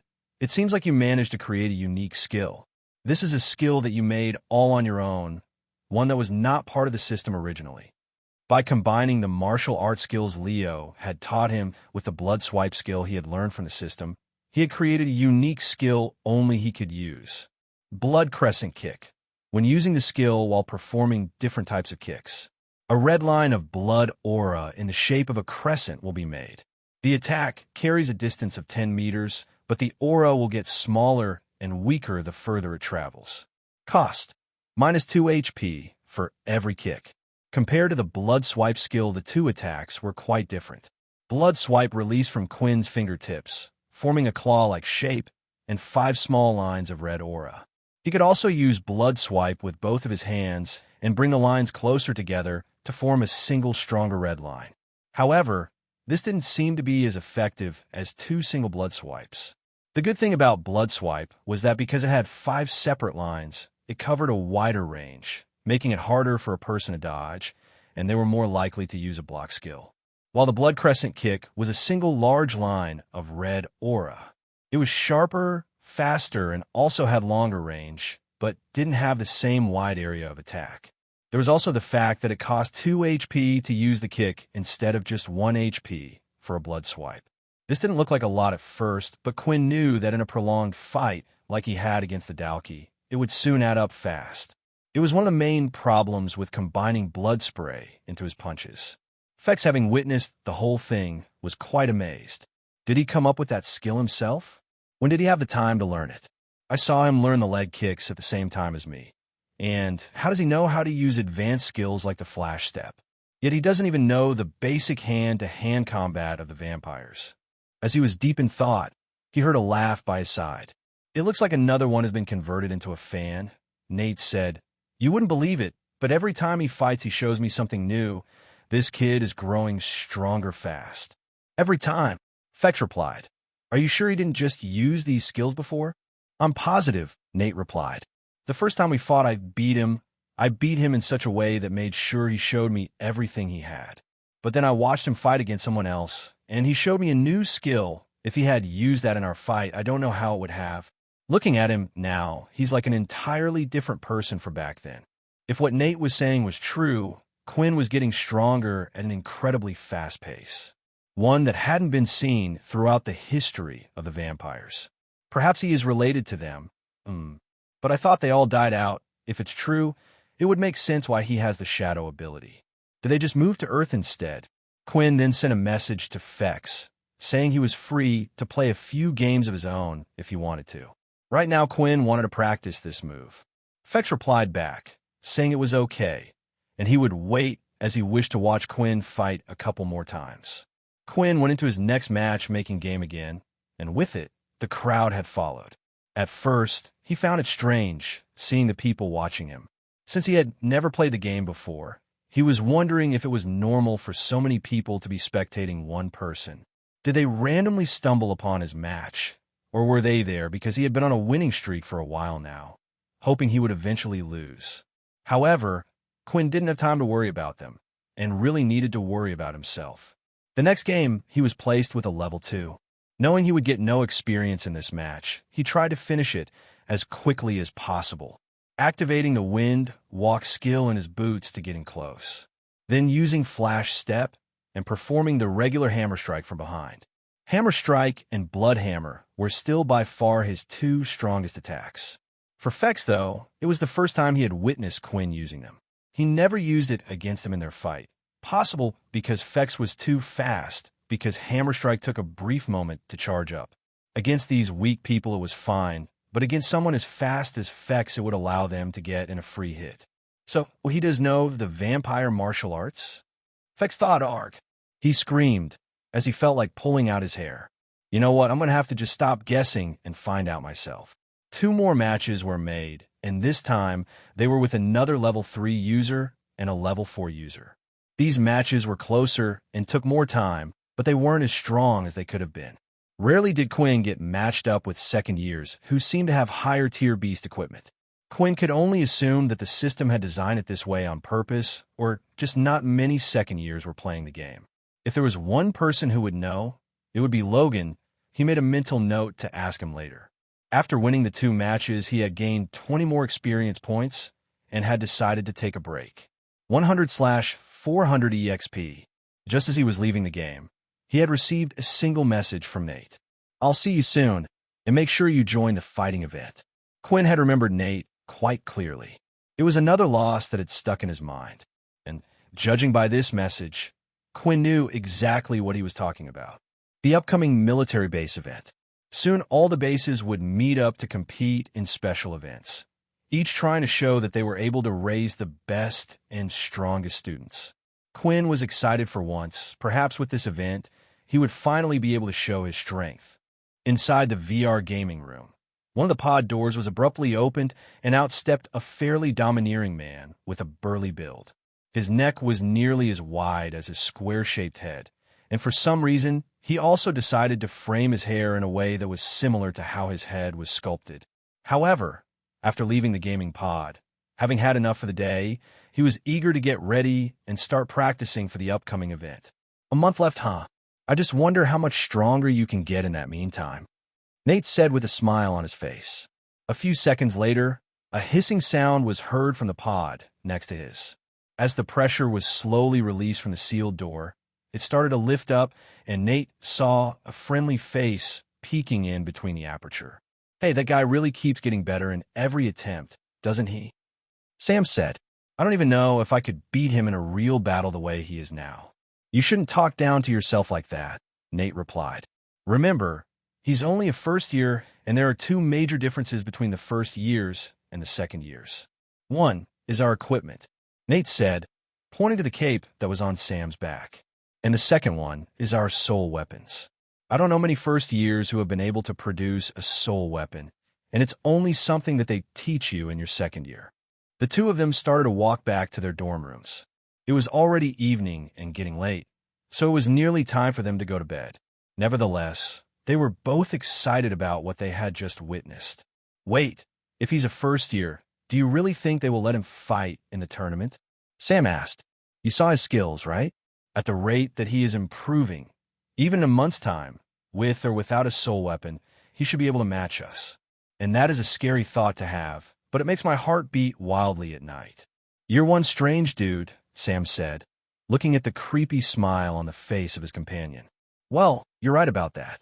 With the reputation he already has in the game, I won't be surprised if he's treated like a king at his school," Sam replied. However, both of them were unaware of how truly wrong they were, for the school still did not know of Quinn's true strength, since he was still treated like level 1 trash. The 2 of them soon went to sleep, ending their eventful day. When a morning sun had risen, they began to do their normal routine. After eating breakfast, it was time for them to head to their homeroom class. As they entered the room, they felt this strange atmosphere that was hovering in the air. For one, the homeroom teacher hadn't arrived yet, and usually, the homeroom teacher would be there to welcome their arrival. The second thing that stood out was that the number of students that were gossiping away increased, and it seemed like the boys were far more excited about the topic of interest than the girls. As he sat on his seat, with Sam next to him, he turned towards his companion. "What's going on?" Nate asked. "How the hell am I supposed to know? And you came into the room at the same time. I've been with you since yesterday, you big ox," Sam replied. As they both listened carefully to the students who were engaged in their own conversations, they managed to catch a few words. They eventually found out what all the commotion was about. "Hey, did you see her?" "What? That new teacher?" "Yeah, she's so beautiful. I wonder how strong she is. Aren't all military tutor men quite strong?" "Most, but not all of them. She might just have a unique ability or was very knowledgeable in a club subject. Well, whatever class she's going to teach, I'm going to sign up for each and every one of them." It was clear from their dialogues that a new teacher was coming to school, and not just any teacher, but a true beauty at that. After hearing this news, Nate started to straighten his clothes and made sure that his hair was neatly tucked and sat up straight. What the hell are you doing? Sam said. Do you really think you're going to get on with the teacher? You haven't even managed to get together with any of the 20 girls you've confessed to since coming here. It will never happen with that big blockhead of yours. The vein on the side of Nate's head was now bulging, and his eyebrows were twitching. He proceeded to slowly turn his head, inch by inch, while holding in his anger. Hey, Sam, when was the last time that you and I had a sparring match? It's been a while, hasn't it? And I'm not talking about the game. I think it's better for both of us if we do it in person. It's going to be much more realistic, and you can feel every bit of pain. Nate replied, making sure to say the last words carefully to hammer them in Sam's head. All of a sudden, the sound of the classroom door sliding was heard. In an instant, as the presence entered the room, the surroundings assumed a silence that would enable them to truly appreciate what was coming into the room. Her skin was as white as the pure specks of snow. Although her features looked soft, no expression was plastered on her countenance. Still, the thing that stood out the most about her was her silver hair. She was wearing the black standard military uniform that they all had to wear, sporting a hair colored with the brilliance of silver jewelry and tied up with a single ponytail. With a length that managed to reach down to her waist, the professor sauntered to the center of the room. Hello, students. My name is Silver, and I will be your new homeroom teacher from now on. As she spoke, the expression on her face remained stiff and didn't seem to change one bit. Yet, the boys seemed to only find this feature of her even more attractive. An angel, Nate said. A true angel has descended among us mortals. Oh no, Sam said while shaking his head. What the hell happened to the boys these days? Silver started to scan the entirety of the gathering, looking at the students one by one, but it merely reminded her that she might have to stay in the school for a while. As the file said, it appears that Fex isn't really here. Silver had been tasked with the mission of finding and bringing Fex back to his family. However, with their family connections, the most they could do was get her a position as a teacher in one of the military bases. All she could do was rely on luck to see if she would be put at the same military base as Fex. Although, to her dismay, it appeared like she wasn't as lucky. While Fex was in Military Base 2, she had been transferred to work at Military Base 6. Without saying anything, she started to walk around the room and gaze at the faces of the students more closely. As she eyed one of the students, even the females had to recognize her ephemeral beauty and started to blush. She continued to stroll around, finally stopping in front of Nate and scrutinized his visage. Looks like this is going to be my day, Nate cheeringly told himself. She looked at him closer and said, Why are you so interested in such ugly things? Although Sliver had no idea, she had said these words out loud. The whole room wanted to laugh, yet they did their best to hold it in out of respect for Nate. He wasn't like the other high-level users. He treated everyone in his classroom fairly, even though he was known as the strongest. As Silver walked off and headed back to the front of the class, she had one thought in her mind. Fex, I will complete my mission and bring you back, even if I have to hurt you, dear brother. It was an early morning for the students at Military Base 2, and although it wasn't time for the students to have breakfast yet, one was up and about before any other. Okay, just got to make sure I have everything, Layla said as she slowly breathed in and out. In her hand, she held a white envelope. While holding it, a pair of disposable gloves had been worn as well. She had repeated these steps multiple times in her head and had done everything so the note couldn't be traced back to her.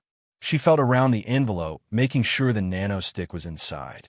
Am I sure that I want to do this? Layla said, speaking to herself. Everything that I'm going to do is against the protocol, and if I get caught, I don't even think my mother can pull me out of this one. Right now, she stood outside the third floor of the boys' dormitory area, also known as the VIP area for the male students. As she took a step forward, she quickly turned and started walking back. And then after 2 steps, she stopped again. I have to. If it wasn't for them, Quinn and everyone would have died back there. And if I don't, who knows what will happen to Quinn? She shook her head violently, and then once again headed back to the VIP area. Once she had entered, she made sure to check the halls. She also checked the other rooms and areas to see if anyone was out and about. Although it was early morning and most students wouldn't be up by now, she still needed to make sure.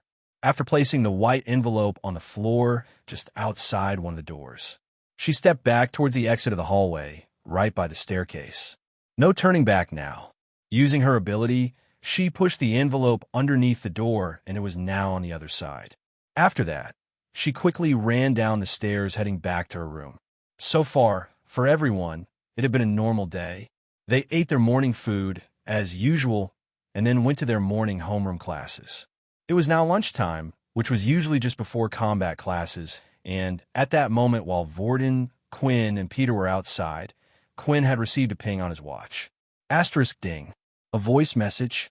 Quinn said, "First, if you're listening to this message, make sure that no one not worthy of your trust is around you. I'll give you a few seconds to decide and do something about it before I will continue," Logan said. Quinn looked around, and the boys were outside on a bench. Vorden and Peter then huddled around Quinn to hear the message better, and also made sure no one came close, and if someone did, then they would quickly stop the message. "Good," the message said as it continued to play. "I received some interesting information, and it concerns Peter and your little problem. I suggest you gather everyone that knows about what Peter really is and bring them to my room, because we're going to need everyone's help on this to get out of this mess. Oh, and if you could bring me a sandwich for one of the vending machines, that would be good. You don't have to do this, of course, but it will do good for my brain power and help me think better." Although the tone of the message didn't sound very urgent, Quinn knew that if Logan was initiating contact with him and was asking to bring everyone into his room, it was a big deal. Logan didn't like people coming into his room in the first place, for he was afraid that people may steal his ideas for his new future inventions, or even destroy whatever he was working on. So, Quinn knew that this was a big deal. "You heard him, guys. You inform the girls and bring them to Logan's room," Quinn said, looking at Vorden. "Peter, it might be best if you go with him." "What are you going to do, sir?" Peter asked. "I need to get that sandwich," Quinn replied.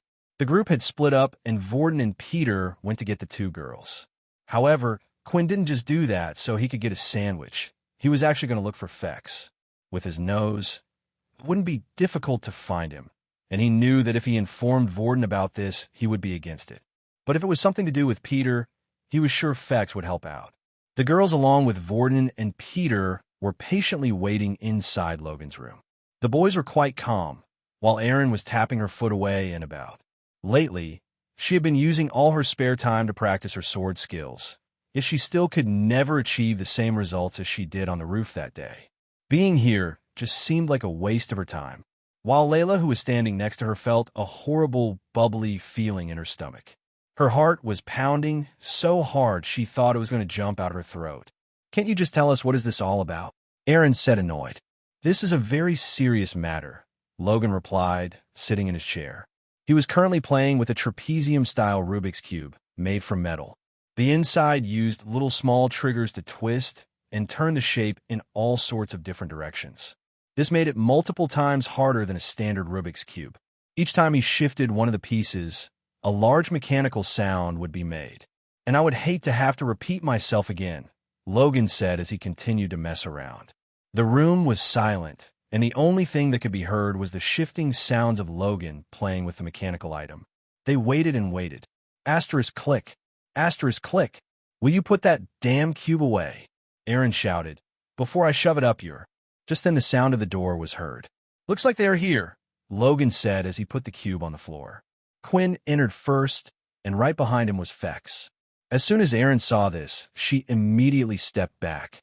"Quinn, what the hell is he doing here?" Vorden shouted. "Wait, I was the one that asked him to come here," Quinn said. "If it's something to do with Peter or the vampires, then he's going to be a big help. Remember, he helped us out last time, and he has stayed true to his words every time. Look, I can tell I'm not wanted here." Fex said. "If you really want me to go, I'll go." "No, please stay," Logan said. "Quinn is correct. This matter is very serious, and I do believe you'll be a big help." Since Logan was the one who had said it and invited them here, the others felt like they at least needed to hear Logan out before they decided if he needed to be involved or not. "All right, but before we begin, I believe, Quinn, you have something for me?" Logan asked as he held out his hand. "My sandwich." "Oh." Quinn then threw the packaged sandwich over to Logan as a mechanical arm went into the air and grabbed it, unwrapping it for him and feeding him. They all sat there and watched Logan eat the sandwich, and when he was finally done, he turned to his computer. "Let us begin." As usual, when Logan was explaining things, he would display what he was looking at on his computer screen to the others through a hologram. As he went through files one by one, he would explain what they meant. "When I woke up this morning, I was surprised to see an envelope on the floor," said Logan. "I was afraid that it might be some type of a bomb or something. I had my mechanical spiders go ahead and pick it up, then inspect it.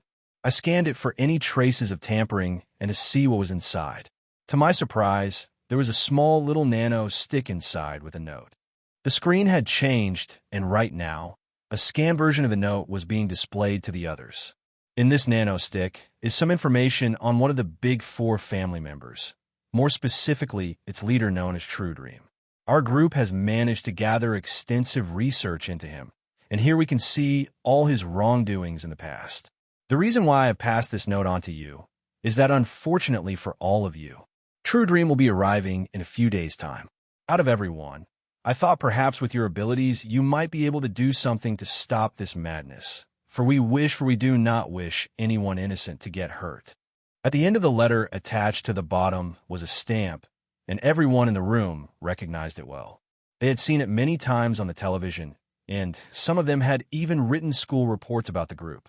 It was the group known as Pure. "So, what if Truedream is coming to the school?" Aaron replied. "He does a routine visit to most of the military bases anyway. I fail to see why this is our problem, and why we should even trust the words coming from a military group." "I don't know," Layla said. "Maybe they know something that we don't, and I'm guessing it has something to do with that stick. Although I would like to say congratulations," said Logan. "I believe anyone would have been able to come to that conclusion." The files changed once again, and this time it contained reports of the previous visits that Truedream had done. It contained detailed reports of each visit to the military base, but not only that, it also informed them of what Truedream's true purpose for coming to the base. The fact that every time he visited, a select few students would be chosen, and soon after their abilities were gone. It also showed that there was a pattern to these things, and how he seemed to visit the second military base more often than the others. The expression on everyone's faces was sour as they read the reports. "I can't say that it doesn't surprise me," Quinn replied. "It's expected of this crappy system." "I agree it's bad," Aaron said. "But still I don't really see how this involves us. We're just students, and they want us to stop this. He's from one of the Big Four families." That was when Vorden noticed something. "Wait, did you say the visit was in a few days?" "Isn't that? Looks like we have a winner," Logan said. "This is the reason why I called you all. I remember you telling me that for some reason Duke had deliberately wanted Peter to reach a level 4. It seemed strange, but why were they suddenly showing favoritism to Peter? And what's with the rush? Putting these two things together, it makes sense. Not only was Peter originally weak, but he also had no strong family backing. Sure, his family would be upset if he was to lose his powers or disappear, but no further steps would be taken, and everyone would soon forget just like the students before. Logan explained, "And if they find out that Peter has no abilities anymore, they will start asking questions all over again, and it could lead them back to us," Vorden said. "Not just the vampire stuff, but when they find out we were close to Peter, they might start looking into the deaths and more." The group had to take their time to take everything all in. Out of all of them, the first one to leave the room was Aaron. "I don't mean to be rude or anything, but I'm not really that involved with you guys," Aaron said. "I'm not a vampire, and I have no ties to what you did with the others. If I help out in this, it will only make me a bigger target. If you guys are caught trying to do anything, it could come back to me. I can't let that happen." As Aaron left the room, not a single person had gone out to chase her. She had a point. She really wasn't involved in any of this, and if she did help, it would only put her at risk. "We have 2 days," Logan said. "This Sunday, the students will be asked to gather in the assembly hall to welcome Truedream. Usually, the students are asked to stay back after the assembly. This is what is stated in the reports. They will then be taken somewhere, but where? Nobody knows. All that we know is that these students who are taken away lost their abilities. The world is given the explanation that they have been punished for doing something bad, so their ability got taken away, and some even disappear. So what plans do we have?"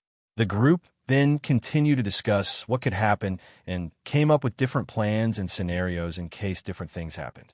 Finally, after a long talk, they had come up with a plan that seemed to have a good chance of working. And it was like Logan had said, for this to work, they would need everyone who was here to help. This included Fex, and surprisingly, he had agreed without saying too much. If he was discovered by his family now, he would get into too much trouble. But he knew that if the world discovered the existence of vampires, and it was because of him, it didn't matter who his father was, no one could save him. With the plan set, everyone left the room. For now, they would all act as normal for the next couple of days until Truedream arrived. When everyone had finally left the room, Logan turned towards his computer once more and started to play a video file. Logan was a very cautious person and was paranoid everyone was out there to steal his work. The school didn't allow any cameras, but that didn't mean he couldn't install any of his own. In the VIP area, Logan had set tiny miniature cameras that were close to invisible to the human eye. He installed them, not only on his front door, but also a few on the outside as well. After receiving the letter in the morning, naturally, the first thing he did was to check and see who had delivered the letter. As the video played, it was clear as day that Layla was the one who had delivered the letter. Layla, huh? It seems like this little group of yours, Quinn, all have their own tiny little secret, although this one is not mine to tell. After the meeting with Logan, the boys only had a little bit of time before lunch would end, and they needed to head to their combat classes.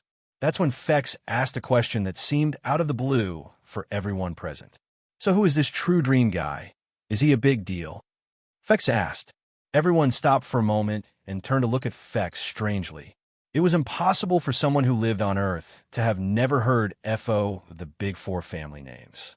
This fact had even shocked Quinn, and he started to think more and more that perhaps vampires were no longer on Earth.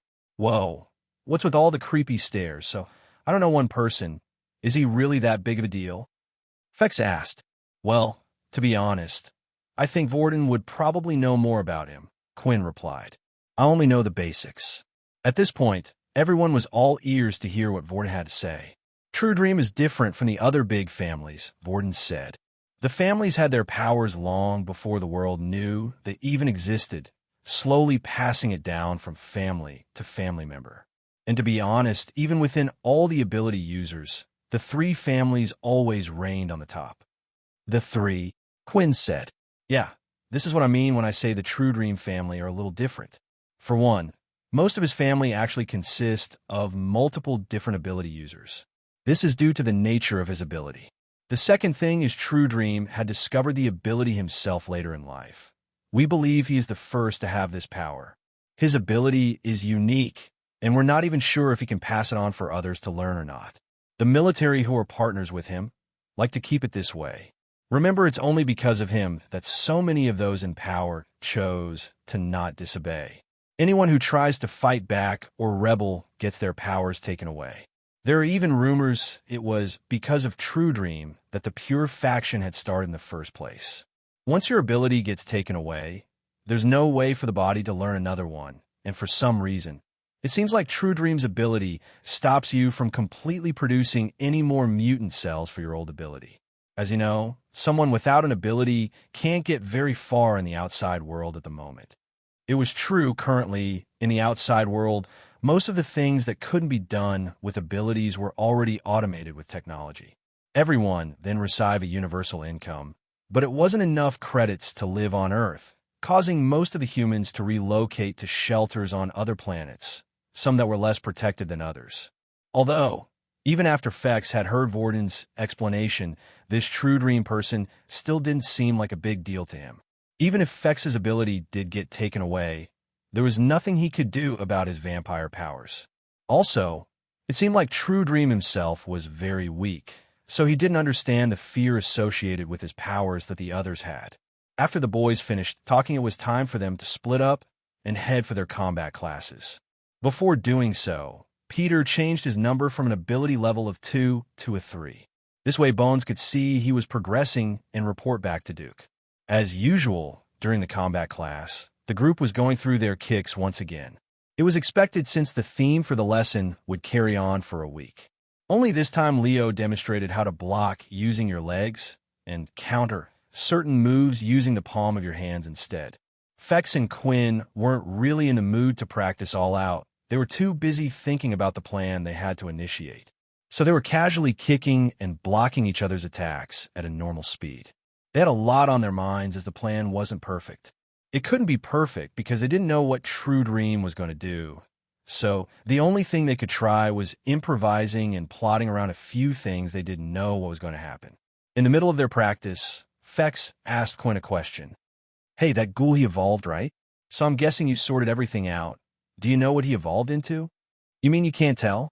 Quinn replied as he palmed away a kick. I can tell he smells different from before, but I don't think I've smelled his type, so what is he? He's something called a white. When Quinn spoke those words, Fex had suddenly stopped kicking. Seriously, what a rare evolution. He must be quite powerful then, maybe even stronger than me in terms of physical abilities. What makes you say that? Quinn asked. Well, a white's strength is mirrored by his creator's strength, and his creator has to be a leader, Fex explained. Which makes me think why he even left the ghoul in the first place, or why he hasn't come back to pick it up. Well, it doesn't have to be a leader, right? Quinn said, nervously hoping to throw Fex of this dangerous trail. Any vampire can turn someone? Quinn had made sure to check this fact with his system beforehand, and it was true that most vampires could turn someone. However, depending on their power, it limited how many people they could turn. At most, a regular vampire could only turn one person. Are you serious? Did they really teach you nothing here? Fex said as he let out a sigh. Although it's true that a vampire can turn anyone, it is against the laws. The only person who has permission to turn someone is the leader of one of the 13 families. If anyone else was to turn someone, that would be classified as an illegal. The vampire and whoever created it would be taken back to be executed. Quinn gulped at hearing this piece of information. Is this what the system meant when they said they would now be coming after him? Was Quinn and Peter both considered illegal in the eyes of the vampire families? After all, Quinn was an unusual vampire, as the system had stated. As he was busy thinking and taking it all in, the system had interrupted. Don't worry, you are not illegal, the system said. However, I didn't want to tell you this, so soon for you still are not strong enough and don't have the classifications of one. But ever since you turned Peter and created your own family name, you two are now a vampire leader. But as I stated before, if you want to live, never reveal this information to anyone.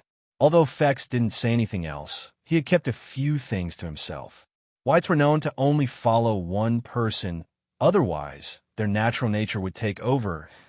They would go on a rampage. Many of them had to be destroyed once their masters had been slain, otherwise they would attack everyone in sight. The fact that Peter hadn't done that meant whoever had turned him was still close by. Fex was no fool.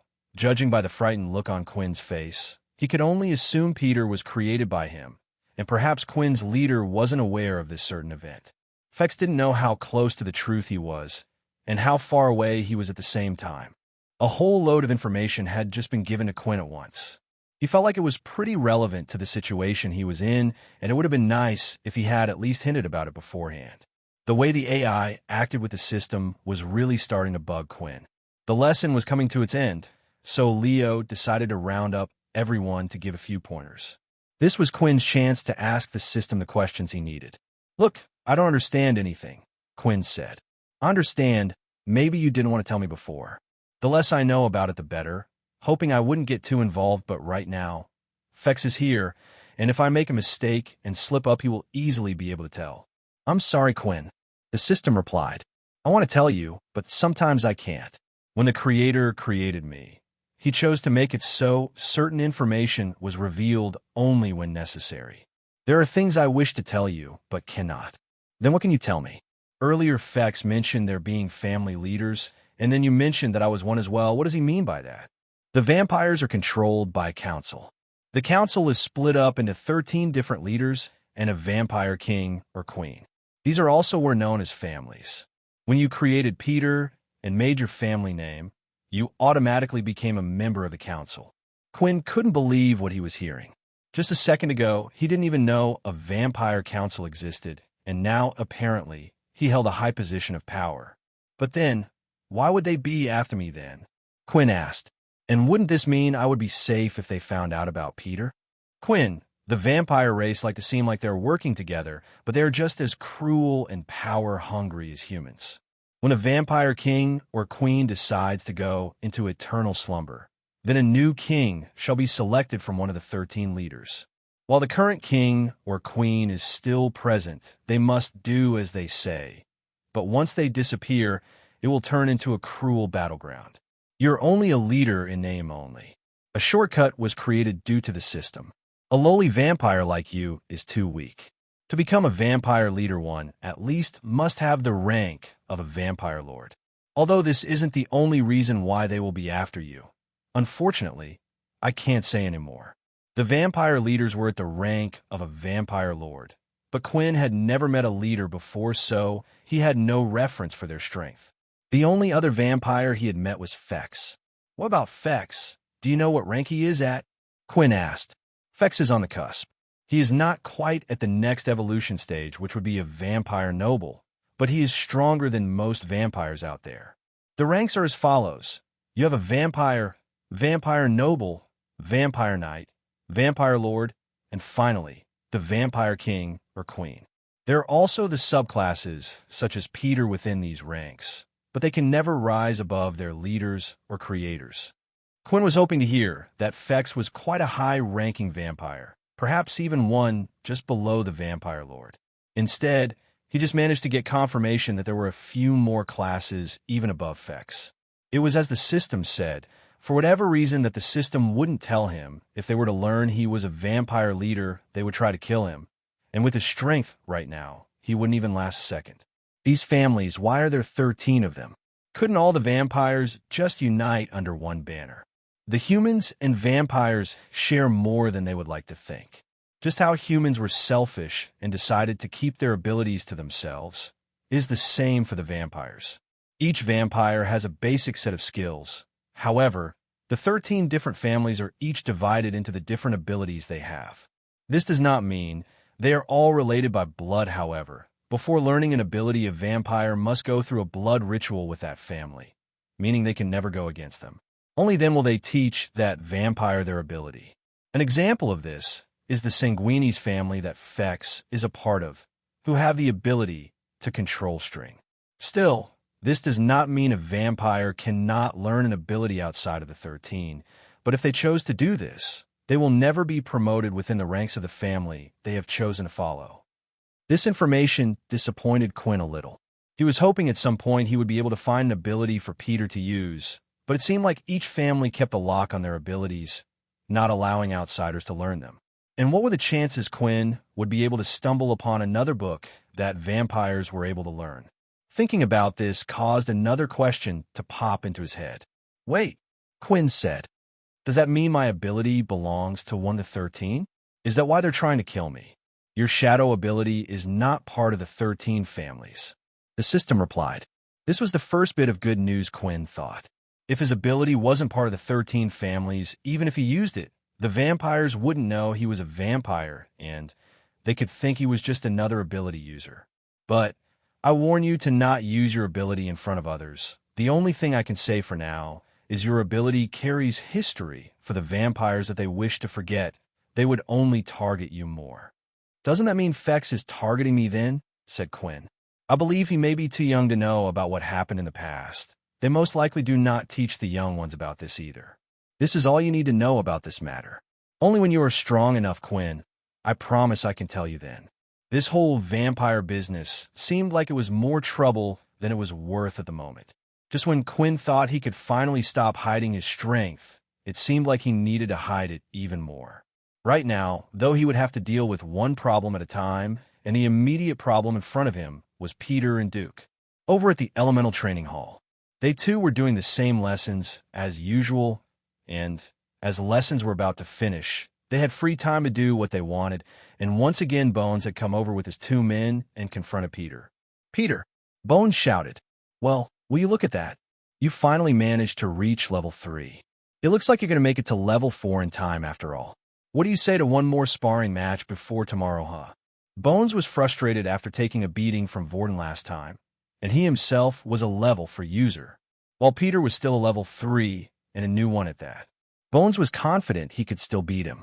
Even if he had the potential to be as strong as him with his earth powers, he couldn't have learned that many skills with the ability in such a short amount of time. Peter turned around and took one look at Bones. "You're too weak for me. *SS off before I kill you." Vorden was standing by the side of the group and was glancing over as usual. He currently had the level 4 Earth ability copied, just like last time in case this situation was to repeat himself. Those guys, I guess they didn't learn from last time. Maybe I've gotten softer hanging around with Quinn all the time. Vorden thought, but as he was thinking that, he heard Peter's voice. "You're too weak for me. *SS off before I kill you," Peter said, and this time there wasn't a hint of fear in his voice. "Damn it, this is not good," Vorden worried. "Before I had to babysit a week, cry, baby Peter. Now I have to babysit this. I'm not sure which one I prefer." Vorden couldn't reveal he was involved with Peter, so he couldn't step in, and waiting was all he could do for now. He watched carefully, preparing himself for the worst, standing in a fighting stance just to the side of the group. "What the heck?" Bones said. "Oh, I get it now. You think 'cause you got a little bit of power, and now a level 3 you're a big shot. How well think Aga?" Before Bones could even finish what he was saying, Peter's hands had gripped and wrapped around Bones' mouth, his fingers placed at the side of his jaw. "Did I not tell you to go away?" Bones immediately retaliated by lifting his hands, trying to create a pillar of earth from below Peter's feet. As soon as Peter had felt the slightest bit of vibration from below, he knew what was coming. But he didn't move. He waited for the pillar to rise up while continuing to hold on to Bones. Then at the last second, as the pillar rose up from below, Peter stepped back and pulled Bones into his own pillar, allowing it to hit him right in the chin. "Bones!" One of his friends shouted as they came running forward. Then suddenly, out of nowhere, a large wall of earth had come between the two groups, and at the same time Bones had been blocked off from Peter's view. Now standing by Peter's side was Vorden. "Ignore them. We have to get out of here. Now, just run." But Peter remained still, as if he wanted to continue fighting against them. "Look, just ignore them. They're trash, right? They're not worth our time," Vorden argued. "Huh, you're right about that," Peter said as he took off with Vorden out of the training center.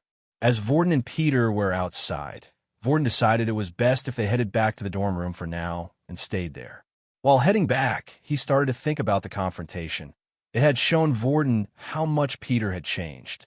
Seeing how he acted against Bones, he couldn't imagine what Peter might do if he was to be put in a room with Truedream or Duke. Inside the dorm room, Vorden and Peter hadn't said much. They no longer were as close as before when Vorden used to mentor Peter. In fact, when Vorden looked at Peter now, he no longer would see the same Peter. He just got this weird feeling, and he found it strange that Peter would often just remain still in one place for long periods of time. Coming from Vorden, that said a lot to how much Peter really had changed. Finally, Quinn had returned from his class, and the first thing Vorden did was ask if the two of them could speak alone in private. "Sorry about this, Peter. Do you mind?" Quinn asked. "If that is what you wish, sir," Peter said as he went back to sit down in his seat. The two of them decided to take a walk down the hallway until they had reached a window. Making sure there wasn't anyone who could be listening in to their conversation, they looked outside, allowing the breeze to touch their face as they talked. Vorden had explained what had happened today in the training hall, and he also told him his worries about Sunday when he was to meet Truedream. "I feel like you want to suggest something to me?" Quinn said. "I know I have mentioned it before," said Vorden, "but last time I said it half-heartedly. But this time, Quinn, I'm serious. I think we should cut our ties with Peter." Although Vorden had sugar-coated his words, Quinn knew what he was getting at. They should kill Peter. Honestly, with everything going on, Quinn couldn't say he hadn't had the same thoughts. Lately, the thought was entering his head more often. This Peter wasn't the same one he knew. It was clear the old Peter was already gone. "Trying to go through with this plan, I think, is riskier than getting rid of Peter," Vorden said. "I think we can do Peter justice when we leave school in 2 years. We'll look after his family. We can make our own faction, and the money we earn from being travelers, we will send them a portion each month." Vorden was making a good case, but Quinn wondered how Peter's family would feel after finding out their son had died or disappeared. Would they really care if they had money or not? Even if Peter wasn't the same as before, he was still him, right? There had to be still a little of him inside there somewhere. I for one don't think this is a good idea. The system said, first, you yourself will be unable to kill Peter even if you decide to go through with this. You would have to stand by as you watch someone you know kill Peter, and although he is loyal to you, he would not just stand there without putting up a fight. The second thing goes to the matter we spoke of before. You were lucky Peter turned into a white. It is quite a powerful ally to have. Right now you need to gather and keep all the power you can get. It's not a question of if the vampires will come, Quinn, it's when. Suddenly, as these thoughts filled Quinn's mind, a strange feeling came over him once again. It was the family connection from the blood ritual. I can't do it, Vorden, Quinn said. He's family now, and so are you and the others. Quinn didn't know this, but as he turned and said these words to Vorden, his eyes were lit up bright red. Vorden assumed that perhaps this matter went far beyond just the conversation they had now, and had something to do with Quinn himself. All right, Quinn, we'll stick with the plan. The next day, it was the weekend, so the group had no classes for the day. However, they were unable to spend their time as freely as the other students could. Instead, they met in Logan's room once more. Each of them went over the details of their plan, while Logan also handed each a strange round circular pin to be put on their clothes. It looked similar to a button and blended well into their uniform. There was also a spare circular small speaker that was to be placed in the ear. These two items were a set that was to be used to communicate with each other. The only person who didn't receive one was Peter, as they knew he would be taken away. However, a microphone was once again installed into his watch, so they could hear everything that was happening. After a good night's rest, it was finally Sunday, the day Truedream would finally arrive at the school. It was now Sunday morning, and the 8 sergeants had all gathered inside the portal hall. 4 of the second-year sergeants stood on one side, and 4 of the first-year sergeants stood on the opposite side, forming 2 lines in front of the portal. Each of them had straightened postures and were unmovable, assuming their best attitude before the single portal. The said portal had been pulled out and placed in the center of the room. Although the color of this portal was neither green, orange, nor red, it was hued in the purity of white, making it look like a blank canvas. Just like the traveling stations, the white color indicated that the destination of the portal was Earth. The doors to the training hall soon opened, and every one of the sergeants immediately gave a salute to the 4 men who had entered the room. Duke, the head of the second-year students, Nathan, the head of the first-year students, and Mike stood in the center. Out of all the generals there, Mike was the oldest and was well-respected. Even though he didn't hold the highest rank, he was still in charge of the communications that would transpire in between military bases. Then, finally, standing behind the 3 of them was a man in a black and white tailored suit. The others had never seen him wear anything else other than that. It was the head General Paul. Duke, I hope you already have everything prepared, yes? Paul asked. Yes, everything is proceeding well, and we should reach the quota as usual. All the students will gather in the assembly hall this afternoon. We shall advance with everything else right after. Duke replied. Good, said Paul, looking at another comrade next. Mike, how are the preparations for the upcoming event going? Not to worry, we still have a leeway of a month before the event.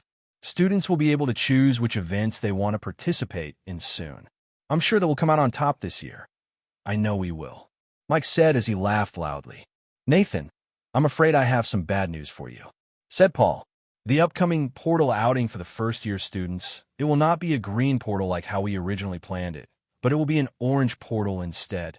Hearing this, Nathan's eyes widened. Sir, this is crazy. They're only first-year students. Why do we need to push them so fast? There are reports that the Dalki are becoming more aggressive with their exploration. We must compete with them. This order has been made by all of us, so we must push more, and at the same time, we cannot willingly lose our regular men. Earth is the #1 priority, and we must protect it at all cost. So they chose to sacrifice the children instead. Nathan complained back, utterly distraught by the news. War will soon be waged, and the Dalki do not discriminate whether they are children or not. Age will not matter to them when that time comes.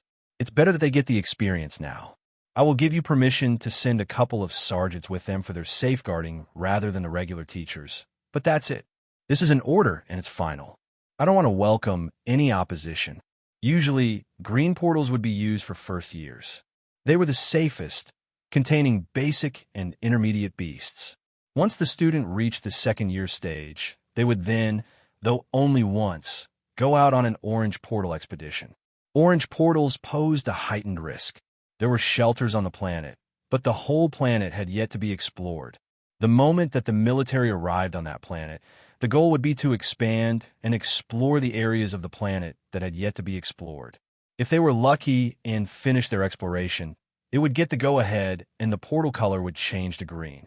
If they discovered high-level beasts, then the portal would retain its orange color. Nathan felt like the first years were way too inexperienced to do such a task. The main difference when traveling to an orange portal planet was that they would travel as a single unit instead of in teams. Furthermore, the school had yet to enlighten the students about the importance of working together. The generals now stood a few feet away from the circular teleporter. Paul lifted his wrist to look at his watch, checking the time. It was currently 8:59. 9 o'clock. As soon as the watch displayed 9 o'clock, the portal started to warp slightly, and 3 figures could be seen coming through. Standing in the center was a bald-headed man who wore sunglasses, and he had also donned a suit. "Jack," greeted Paul. "It's been a while," he said as he went to the others and gave him a hug. "That's him," Faye whispered to Haley, who was standing next to her. "I can't believe that 2 of the strongest people on our planet look like shady businessmen." Although Jack Truedream didn't look impressive by himself, the 2 men who came out of the portal beside him did. One of them was a large fellow whose height was nearly 7 feet. He was completely covered in a gray-colored beast equipment, which looked similar to a rhino, while he carried a large 2-handed axe on his back. By his side was an individual who was the complete opposite, a small, skinny fellow. This person was wearing beast equipment that was dark green in hue and had a mask covering his face. Although, instead of heavy armor like the other person, he wore light armor. However, just from gazing at both of their equipment, Faye could tell that they were high-level beast gear, way beyond that of the advanced tier. Jack truly had brought his strongest guards along. It reminded Faye that even though they were allies, still, at the same time, they weren't. The fact that Jack felt the need to bring these 2 was to remind them of the power that his family had. Right now, there was an odd balance between the ability users in the world that caused small-scaled skirmishes to happen. The military's strongest force was the 8 head generals that were in charge of each of the military bases. The leader of this group was the head general in Military Base 1. In addition to them was the Big 4 from the 4 families. They were the current decision-makers in the affairs concerning the world, and whenever there was a serious matter to be decided, a meeting would be called in their midst. Once in a while, though, the families or the military would have to show their strength just to make sure that the others wouldn't get the idea of rebelling. "How about some breakfast together? My chiefs have prepared a great meal," Paul asked. "No thanks. I ate before I came here," Jack replied. "I was actually hoping to speak to your sergeants who discovered one of our family members. I believe that when his body was discovered, it was found along with 2 other students. Is that correct? I wish to investigate this matter before I do anything else. If you don't mind, that is." "Oh, honestly, I'm not sure of the details myself," Paul replied. "I surmised that Haley was the one who wrote the report and sent it off to you." "Haley," Paul called her, and she immediately rushed over, giving a salute to both Paul and Jack. "Please, if you can, help Jack in any way possible." "Of course, sir," Haley replied. This was the real reason why Jack had decided to visit the military base. His original plan was to visit the particular place later. However, when he learned that one of his men had died in the same way as one of his previous guys, he felt the need to investigate. Perhaps whatever had killed Ian was the same thing that killed one of his top men. He was hoping that he could find answers from the 2 students who were found with the body at the time. Right now, both Jack and Haley were both inside the medical office. Haley was sitting down at her computer while Jack was standing just above her shoulder, taking a peek at the screen. "Is this the report you wanted?" Haley asked as she brought up the file. Jack gave it a quick read-over, and it was the same report that he had received from her before. "When you recovered his body, other than the two boys that were with him in the place. Was there anyone else or anything inside? Jack asked. Nothing that I can remember, although now that you mention it, it did seem a little strange. Haley said, What do you mean? Well, even though everything was supposedly destroyed, the whole training center was left untouched due to it being made of glathrium. It looks like not a single beast had managed to get inside the place. Yet when we entered, it seemed like the whole place had been trashed, as if a huge brawl had taken place. Do you remember any other details? Jack asked. Haley then went into detail describing what the scene looked like, how there were several mangled doors, and how chairs from the arena were all over the place and crumbled up. She then also went into detail about Truedream's body when they recovered it. The bottom half was still intact while the top half had the same 2 bite marks on it. She also did a quick on-the-spot evaluation and found that the body seemed to have died not too long ago. It sounds like Ian must have had fought something while he was in there. Jack said, Ian's ability was magnetism. Judging by the scene you were describing, whatever he was fighting with at the time managed to kill him. Do you have the name of the 2 boys? If they were there then, they must have at least saw something. Although Haley felt the same way, the boys had already been interrogated several times over the event. Right now, Haley felt like the most possible thing was a beast. Something might have attached themselves to one of the students and got onto their scent. It followed behind them, killing people in the process and causing small puncture wounds on their neck. This was the only logical conclusion she could come to. Still, she didn't want to inform Jack of all the previous investigations they had already done. He was in a way higher position than her. She had also heard rumors of his bad side. At first, Jack was apparently a pleasant person. He thanked the military for helping and taking him in, promising to always help them out. But as he got better abilities and more people on his side, the demands he started making were ridiculous. Nowadays, if he didn't get his way, there was no telling what would happen. The 2 students' files were brought up. The first one was Quinn. Jack quickly scanned it over, but as soon as he saw he was only a level 1 ability user, he quickly disregarded it. The next person, though, was Vorden, who interested him. On his file, it stated his initial testing was a level 5, but next to it in brackets, they said it was subject to changes, and it was also stated that he was an original. The school already knew Vorden's power due to the information passed on to the previous school, but just for filing's sake, they took down his initial score. As Jack was reading through the file, that's when he spotted the name. Vordenblade. After reading this name out loud, a memory had popped into his head. Several years ago, Jack had had his power for a few years now, and his family members were starting to grow. He had been called in for a meeting. This meeting was between the big 3 powers, the strongest originals. He was invited to a private island where a large mansion sat on the highest point. He remembered each of their presence that day as they sat on a round table opposite to each other. The pressure coming of each of them was immense. After all, they were the strongest people in the world. They didn't rule it by political gains or winning the people's hearts like in the past. Instead, they ruled it through their own power and an iron fist, and just looking at them, he could see that. There was no military there, no government. There was just the 3 leaders of the family and himself. They didn't need any guards with the... What was the point when they were stronger than any guards they could hire? The meeting had come as a surprise because the reason he was called was because they wanted him to have a seat at the leaders' table. The leaders' table consisted of the 8 head generals and currently the heads of the 3 big families. They had acknowledged the strength of Jack and his family had at that time. And on that day, it went from the big 3 to the big 4. However, one thing had stuck in his mind. There was one rule they stated before he left: to never touch the Blade family. At first, Jack thought it was a joke as he started to laugh. He had heard of every single one of them out there. He even knew several other big-name original families out there in the real world, but he had yet to have heard of this Blade family before. But soon after he realized that each of them were dead serious. The pressure they were emitting just seconds ago seemed to completely vanish at the mention of this family name. Can you tell me why? Jack asked. If you ever meet one of them, you have 2 choices. One of the men said, stay away or help them. But if you go against them, not even we can help you. At the time, he was truly frightened. Looking at the report once again, he looked at the name carefully. Could this really be related to the same family they were talking about? Jack thought, would they really care if I got rid of one kid? Or maybe they were behind the deaths of my men in the first place.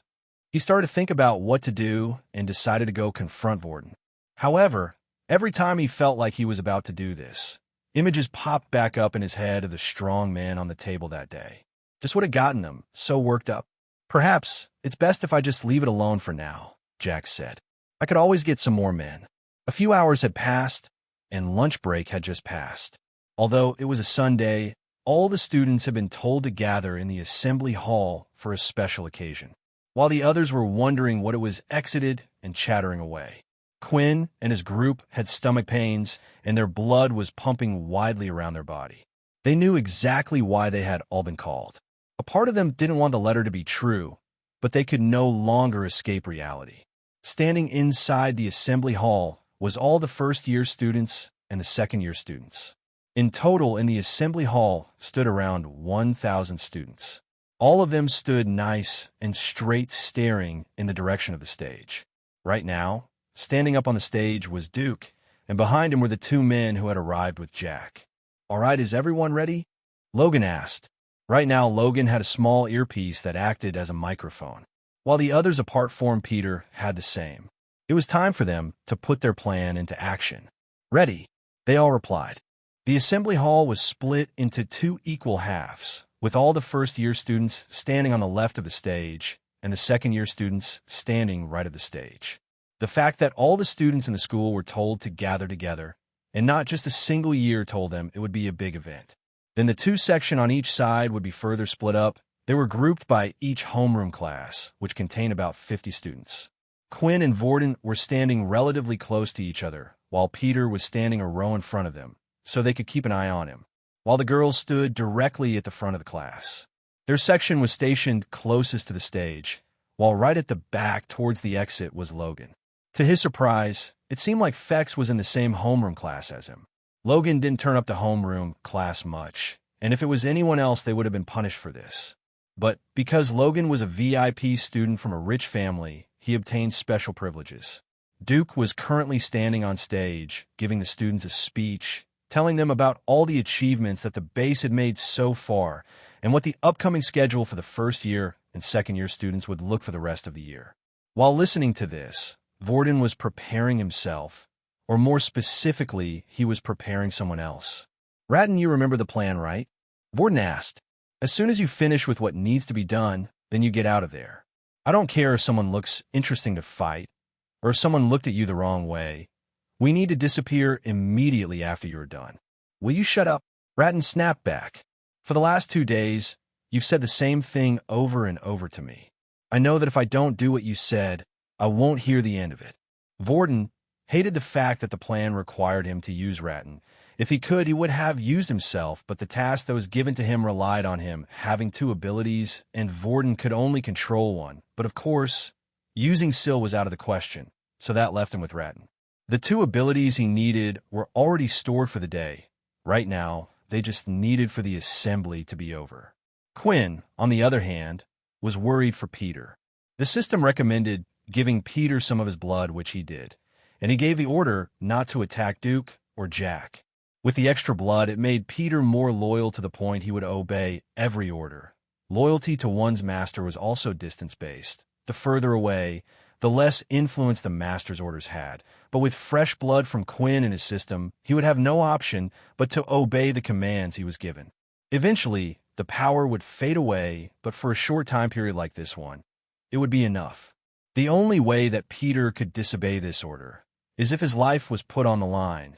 Then self-preservation would override Quinn's orders. Other than an update about the schedule for you all, we also have a special guest here today. He visited us last year, and he is here to visit us again. Duke pointed at one of the men who sat at the leader's table, and was actually the leader of one of the Big Four. "Please clap for Mr. Truedream," Duke said as he walked off the stage. Mr. Truedream then got up from his seat at the table and come up from the side of the stage, and as he stepped forward, so did the two guards next to him. The students looked up and stared at them in awe. They had never seen such impressive beast gear in their life, and couldn't imagine just how much it would cost to own them. Knowing that they were from the Truedream family, they would also have some impressive abilities. However, As most of the students looked at Mr. Truedream, they were quite disappointed. He wasn't wearing any beast gear, and he didn't give off the same presence as other leaders they had seen. However, there were a few in the room who felt differently. They could feel a confidence exuding from his body, and one of these students was Fex. As he was looking at him, he was starting to sweat. The sight of Mr. Truedream reminded him of the 13 vampire leaders. This was the presence of someone who was on top of the world. Many of you should know who I am, but just in case, my name is Jack Truedream, leader of the Truedream family, and also the owner of Dreamland City. I have a close relationship with the military, and I visit every base each year. But I have to say, out of all the military bases, this is my favorite one. I also seem to get the most and the best gifts delivered directly to my footstep here. Jack said with a smile. Did you hear that? He said we're the best military base out there. A student whispered. Are you an idiot? He probably says that to all of the military bases he goes to. Another student responded. True, but still if we could get into his faction, we would be set for life. I hear he even provides free housing for all those in his city. As long as you join their team, of course, the first student replied. While the other students were excited to see Truedream, Quinn's group could see the other hidden message behind his words.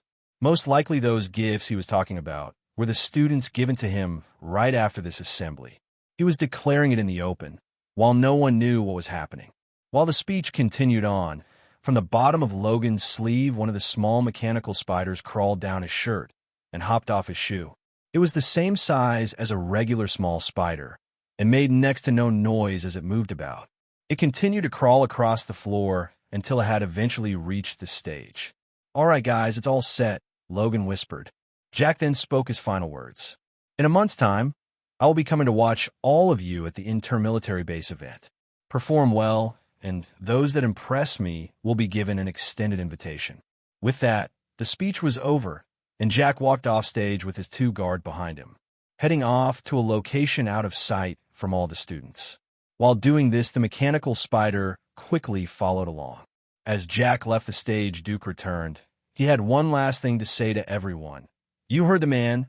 Work hard so you can achieve a great future for yourselves. I expect our school to come out on top at the intermilitary base event. Before I dismiss you all to enjoy the rest of your day off, I would like these 8 students to stay behind. Ray Dem, Howard Hubby, Wilfred Green, Sarah Beeswax, Michael Briscoe, Amy Yellop, Peter Chuck. After hearing Peter's name, everyone's stomach sunk a little. This was it. They needed to get into action right after he called out the final name. And finally, Aaron Haley. These students, please stay behind and come to the front of the stage. The rest of you may leave.